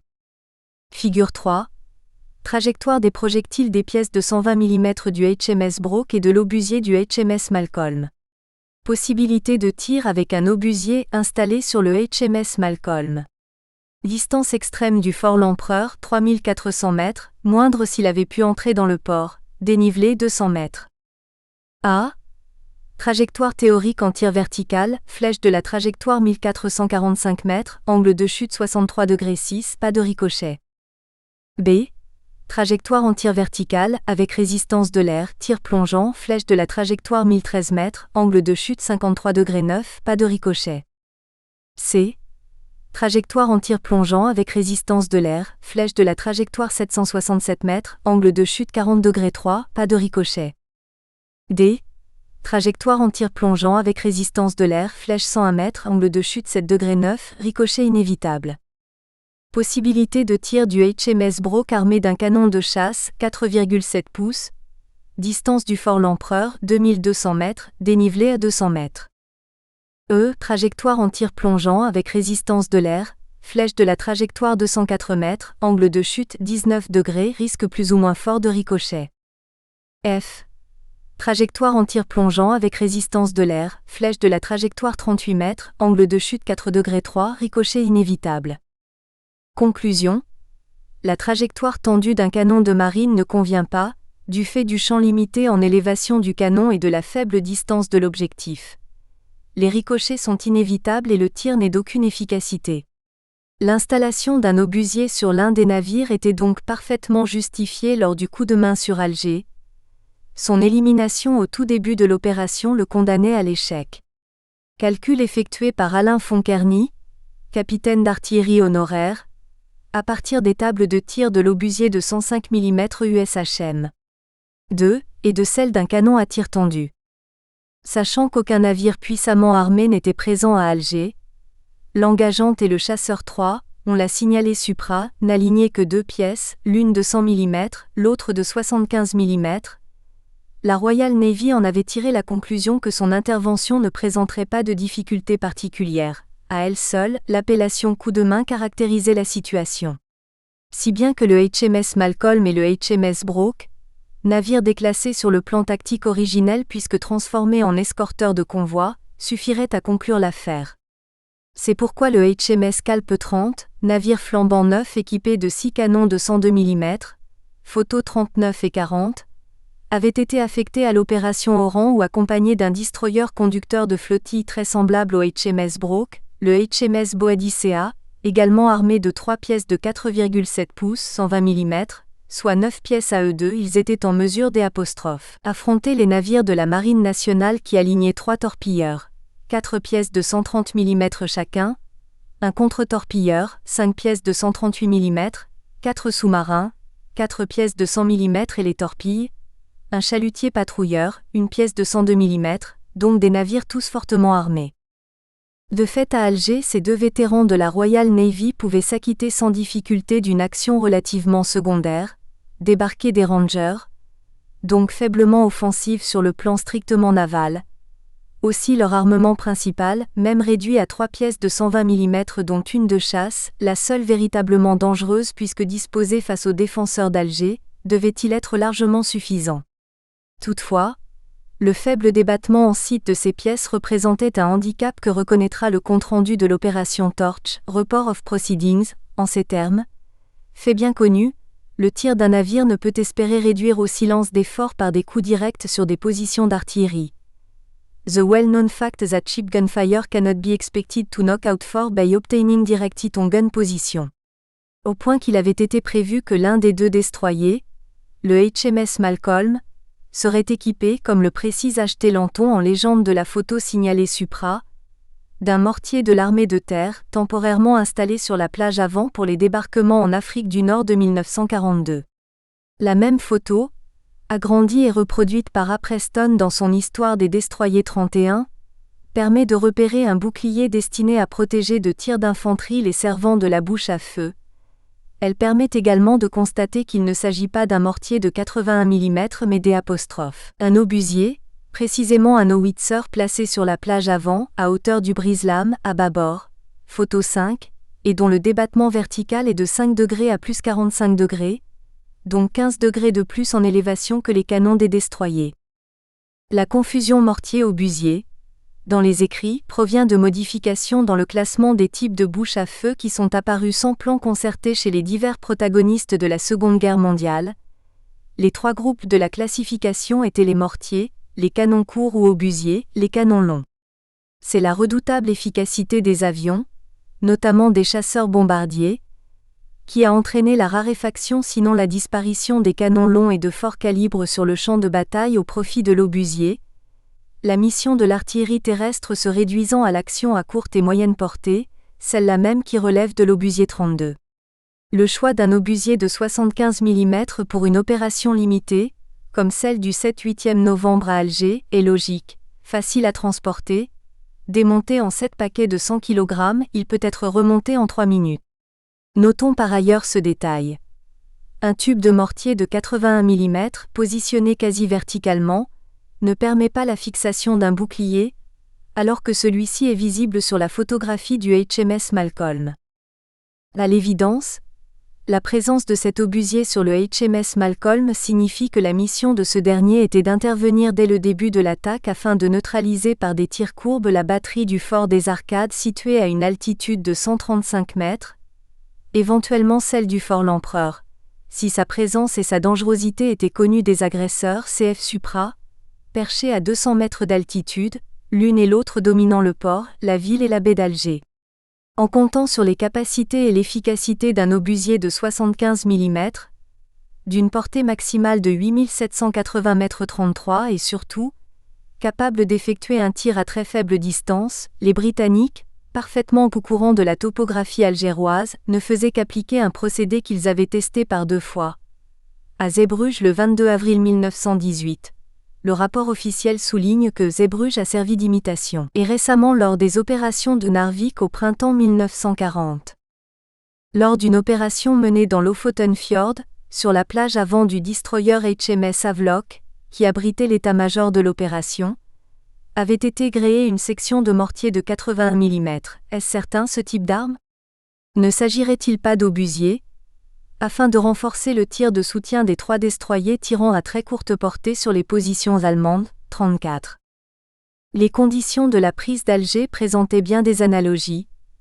Aussi cet obusier monté sur le HMS Malcolm était-il une arme parfaitement adaptée à la localisation des forts, au moins celui des Arcades, le seul apparemment connu du commandement allié situé sur les hauteurs d'Alger. Malencontreusement, ill-fated est le terme employé par David Rolph pour qualifier l'action des destroyers anglais. Le HMS Malcolm fut, entre 3h20 et 3h58, touché par le tir des batteries des musoirs. D'après l'amiral Moreau, en fait un seul musoir, celui de la passe Nord, au point que 2 chaudières sur 4 furent mises hors service, vice-amiral Bureau, et qu'un violent incendie se déclara à bord. S.W. Roskill, dont l'ouvrage 35 fait autorité, se limite à écrire que le HMS Malcolm fut gravement endommagé pendant l'approche, sans toutefois en tirer la conséquence, c'est-à-dire ce retrait définitif du destroyer ainsi armé qui compromit les plans initiaux. C'est pourquoi le HMS Broke, qui n'était pas équipé d'un obusier, restait seul à tenter de forcer l'entrée du port, ce qu'il ne réussit qu'aux premières lueurs de l'aube, car de nuit ce n'était pas prudent avec ces faisceaux des projecteurs qui collaient à leur proie. De toute façon, faute de l'aide d'un obusier qui aurait pu museler, selon l'expression consacrée, la batterie du fort L'Empereur, il ne pouvait pas être d'une grande efficacité, sinon en ouvrant le feu, ce qu'il fit sur les troupes et les quelques blindés venus s'opposer aux Rangers débarqués. Un fait est donc avéré. La mise hors de combat prématurée du HMS Malcolm eut pour résultat la défection de cet obusier, seule arme efficace, il faut le redire, dans un site en amphithéâtre comme celui d'Alger, avec ses batteries au perché. Curieusement, cet incident, majeur pour qui veut comprendre la principale raison de l'échec du coup de main sur Alger, n'est nullement mentionné, ni dans la littérature, ni dans le compte-rendu officiel daté du 30 mars 194 1336 qui relate dans ses moindres détails les phases de l'opération Torch. Seul l'amiral Moreau y fait allusion d'une manière indirecte, sans visiblement en avoir saisi les conséquences, en rapportant que des munitions de mortier entassées sur le pont prirent feu et le Malcolm dut s'échapper vers le nord, en proie à un violent incendie. La présence de ces munitions entassées, un qualificatif qui, sous la plume d'un officier de marine, stigmatise une négligence inadmissible, sans protection particulière, contrairement aux règles de sécurité draconiennes appliquées dans la marine, confirme ce fait qu'avec cet obusier de l'armée de terre monté à bord il ne s'agissait que d'un expédient, certes circonstanciel, mais capital et savamment réfléchi, fruit des expériences antérieures de la Royal Navy. Telle est donc la cause de l'échec de la Royal Navy dans sa tentative de s'assurer le contrôle du port d'Alger. Certes, les 2 navires n'avaient perdu que 9 hommes d'équipage, mais surtout les dommages subis par le HMS Broke, 22 impacts, ce ne sont donc pas les seuls tirs de mitrailleuses signalés par le rapport officiel, étaient d'une telle gravité qu'il fut dans l'incapacité de rallier Gibraltar, même remorqué par le HMS Zetland. Alors, est-il exact de signaler qu'il fut coulé accidentellement devant Alger contre les obstructions du port? C'est un point de vue simplificateur. Mais en conformité avec le texte très court accordé à chaque navire dans le tableau des pertes navales de la Seconde Guerre mondiale, qu'a eu le mérite de dresser Henri Lemasson dans son ouvrage Les fautes de combat 1947. Le commentaire britannique de H. T. Lanton concernant la fin du HMS Broke est plus conforme à la réalité. Foundered into Western Mediterranean 8-11-42 after gunfire offshore battery at Algiers. Traduction. Envoyé par le fond durant le remorquage en Méditerranée occidentale le 8-11-42 suite au tir des batteries côtières à Alger. Finalement la Royal Navy qui pourtant avait pris toute disposition pour forcer les défenses du port d'Alger, selon les instructions officielles, fut sévèrement affectée puisque, outre la mort de 24 hommes, dont 15 parmi les équipes d'assaut, des Rangers américains pour la plupart, elle y perdit 2 navires, l'un coulé volontairement, l'autre, le HMS Malcolm, temporairement hors service puisqu'il survivra et ne sera envoyé à la casse qu'en juillet 1945. Certes, 2 bâtiments hors de combat, cela ne fait en définitive que 3,5 eaux et 3,6 eaux en tonnage, des 57 destroyers britanniques détruits en Méditerranée durant la guerre, mais cette absence a dû être d'autant plus ressentie qu'à cette date la bataille de l'Atlantique 37, passage de convois transatlantiques au travers du filet tendu par les meutes de sous-marins allemands, n'était pas gagnée. La courbe du tonnage coulé ne s'inversera qu'à été 1943, et que le manque d'escorteurs se faisait cruellement sentir. Or telle avait été l'affectation de ces 2 navires avant leur désignation pour l'opération Torch. Le HMS Malcolm notamment venait de couvrir en septembre un convoi dans l'Arctique. Il est curieux que les véritables raisons de l'échec de l'opération Alger soient occultées par S.W. Roskill lorsqu'il écrit que les navires de bombardement avaient réduit au silence les batteries de côte, si bien que la résistance française cessa à 19 heures. Alger venait d'être enlevé avec une rapidité remarquable et à des frais relativement réduits. Ce que croit devoir confirmer l'ouvrage de Jack Green et Alessandro Massignani 38 quand il résume en une dizaine de lignes la capture réussie d'Alger, The Successful Capture of Algiers. Reconnaissons à ces 2 auteurs l'excuse d'avoir à l'esprit la totalité des opérations ayant pour cadre, d'une part l'opération Torch qui fut globalement une réussite, d'autre part de traiter du secteur Alger dans son ensemble, et pas uniquement le port, c'est-à-dire les batteries côtières battant les approches de la baie d'Alger avec lesquelles les bâtiments britanniques échangèrent des tirs synchronisés avec des bombardements aériens. Il s'agit principalement de la batterie du fort du Perret située entre Alger et le cap Caxine à l'ouest, et celle du Lazaret au cap Matifou qui ferme la baie d'Alger côté est. Ce qui a porté les historiens à privilégier l'attaque de ces forts armés par des marins, et à minimiser, involontairement, ou avoir ignoré l'échec du coup de main concernant le contrôle direct du port d'Alger. Pendant que le pilonnage par la batterie du fort L'Empereur du malheureux HMS Broke se poursuivait, nous vîmes 2 sous-marins, nous sûmes plus tard qu'il s'agissait du Marsouin et du Caïman, appareiller et franchir la passe nord, l'un d'entre eux subissant au passage, et alors qu'il venait juste de plonger, le lâcher d'une bombe décochée par un avion, ce qui nous valut cette remarque spontanée. Il l'a échappé de peu. Dans mon souvenir, la bombe ne semble pas avoir été suivie d'une grosse intumescence, ce qui signifie qu'elle n'a pas éclaté.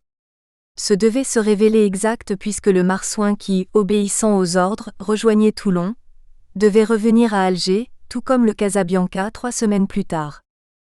Leurs commandants se refusèrent à suivre les directives de l'amiral de Laborde et à s'aborder leur navire lors du coup de force allemand du 27 novembre sur Toulon. Ce qui, durant ces semaines de novembre 1942, en dit long sur les cas de conscience qui agitèrent nos officiers de marine, du moins parmi les moins gradés, lieutenants de vaisseau ou capitaines de corvette directement concernés par les combats, à 100 lieues des cas de conscience qui agitaient leurs supérieurs, plus préoccupés par la fidélité au maréchal qu'au sens du combat. CF Infra, livre 3e.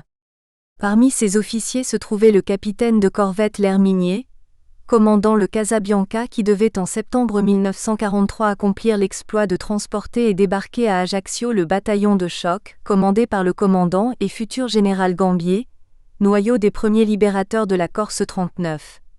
106 hommes avec leurs bardas, leurs armes et les munitions, plus 3 clandestins, soit avec L'.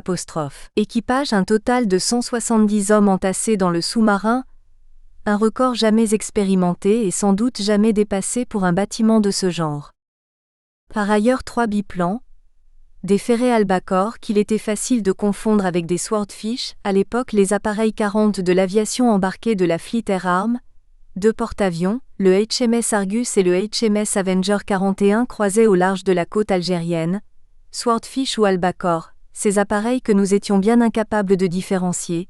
L'amiral Moreau se contente de parler de bombardiers, ce qui n'est pas tout à fait exact. Les Anglais les qualifient des '. Avions torpilleurs, se présentèrent cap à l'ouest, donc logiquement le soleil dans le dos, et brusquement amorcèrent un impressionnant piqué, dans mon souvenir à la verticale, pour lâcher des bombes sur la batterie du musoir nord, mission accomplie en quelques secondes.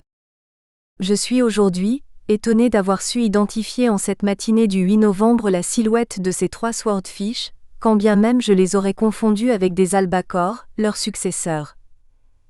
J'imagine que c'est parce que j'avais quelques mois plus tôt vu la photographie d'une formation de ces appareils en vol dans le numéro de la revue La Science et la Vie, numéro 296 daté de février 1942, dont L'. Article intitulé Primauté de la chasse retraçait le franchissement du Pas-de-Calais les 11 au 12 février. Ce n'était donc pas vieux, par l'escadre allemande de Brest. L'article était de Camille Rougeron, très critique envers les Anglais et leur attachement au swordfish, auquel il était fait d'abondantes références, toujours négatives. Preuve, l'opinion britannique avait été unanime pour accuser le coup. Les actualités concernant l'exploit de la Kriegsmarine qui accompagnait les films projetés en salle, lesquels revenaient en boucle, avaient évidemment pour objectif de montrer l'écrasante supériorité des Allemands dans les airs comme sur mer. Il leur fallait faire oublier l'apostrophe « échec de la bataille d'Angleterre ». En tout cas, le fait d'avoir nargué les Anglais à proximité des falaises de Douvres avait vivement impressionné le gamin de 12 ans que j'étais. Les cinéastes allemands s'étaient surpassés en rendant compte. Certes, les actualités cinématographiques ne montraient pas de swordfish, mais grâce aux illustrations accompagnant l'article de Camille Rougeron, on pouvait savoir à quoi ressemblait un swordfish, avion qui était d'autant plus facile à reconnaître qu'il s'agissait, avec son successeur, l'Albacore, d'un biplan, le type même d'appareil ayant disparu des flottes aériennes des belligérants en 1942. C'était en fin de matinée l'opération aérienne menée à l'évidence pour soulager le HMS Broke qui, dans sa retraite, allait défiler au droit et à faible distance de ses batteries. Ceci à 10h30, dit l'amiral Moreau, à 11h54 dit l'amiral Bureau. Décalage entre heure GMT et heure GMT plus 1 en Afrique du Nord, les 24 minutes correspondant évidemment à l'intervalle entre le décollage du porte-avions et le survol de l'objectif. Soit une chronologie précise qui rectifie ce que ma mémoire avait enregistré, c'est-à-dire L'. Amalgame entre la bombe visant le sous-marin marsouin, 4 heures plus tôt, et ces bombes destinées à museler la batterie du Musoir Nord. Pendant ce temps, le fort du Perret, à l'ouest d'Alger, était l'objet d'attaques sévères, invisibles pour nous, menées par des albacores, précise l'amiral Bureau, sans doute les mêmes appareils qui avaient bombardé le Musoir Nord, d'où la conclusion, dispensée avec une belle unanimité par les Anglais, que ce fut l'écrasement knocking out de 2 batteries côtières suite à l'intervention de l'aviation alliée Allied Air Support, Jack Green, qui a causé la chute d'Alger. Les batteries dont il est question sont celles du fort du Perret, armées de 3 canons de 194 mm et du Lazaret. 4 canons du même calibre, au Cap Matifou, ce sont elles que cite Philippe Masson dans un ouvrage qui fait autorité, La Marine française et la guerre 1939 à 194 542, quand il écrit que leurs batteries armées par des marins offerts hier ont une âpre résistance jusqu'à la fin de L'. Après-midi, en dépit de bombardements répétés. Il est à noter que nous ne sommes plus à Alger, même où les opérations navales avaient tourné court avant la fin de la matinée et où par ailleurs, erreur commise par tous les auteurs, ce ne furent pas 2 destroyers qui foncèrent sur le port, tout destroyer racced into the port, et y pénétrèrent into, mais un seul, le HMS Broke, puisque le HMS Malcolm avait été éliminé bien avant que ne pointe l'aube. Ces historiens suivent à la lettre la planification des opérations et non pas leur concrétisation sur le terrain. En réalité, la prise du contrôle des infrastructures du port d'Alger, du port très précisément, ne fut pas le résultat de l'action directe de la Royal Navy, pas plus que de la Fleet Air Arm, dans le périmètre du port d'Alger, mais une conséquence de la décision de l'amiral Darlan, adjuré par le général Juin de mettre fin à cette lutte fratricide, écrit Louis Jox, Opsite, de suspendre les hostilités ce même jour un peu avant la tombée de la nuit, comme nous en fûmes les témoins oculaires, cf. Infra. Tout au plus, peut-on affirmer que ce fut la confirmation de la neutralisation des batteries encadrant la baie d'Alger, celle de Matifou et du fort du Perret, qui servit d'argument et d'alibi à l'amiral Darlan pour justifier dans un message adressé à Vichy qu'il se voyait contraint de demander une suspension des combats. Petit détail s'inscrivant dans la suite des événements, et révélateur de l'état d'esprit qui régnait ce matin du 8 novembre à Alger, le répit ayant suivi ce raid aérien très ciblé visant la batterie du Musoir Nord auquel nous avions assisté comme des observateurs attentifs au spectacle, devait être de courte durée. Nous espérons que vous avez apprécié cet aperçu. Pour continuer à écouter ce livre audio sur Google Play Livres, utilisez le lien dans la description de la vidéo.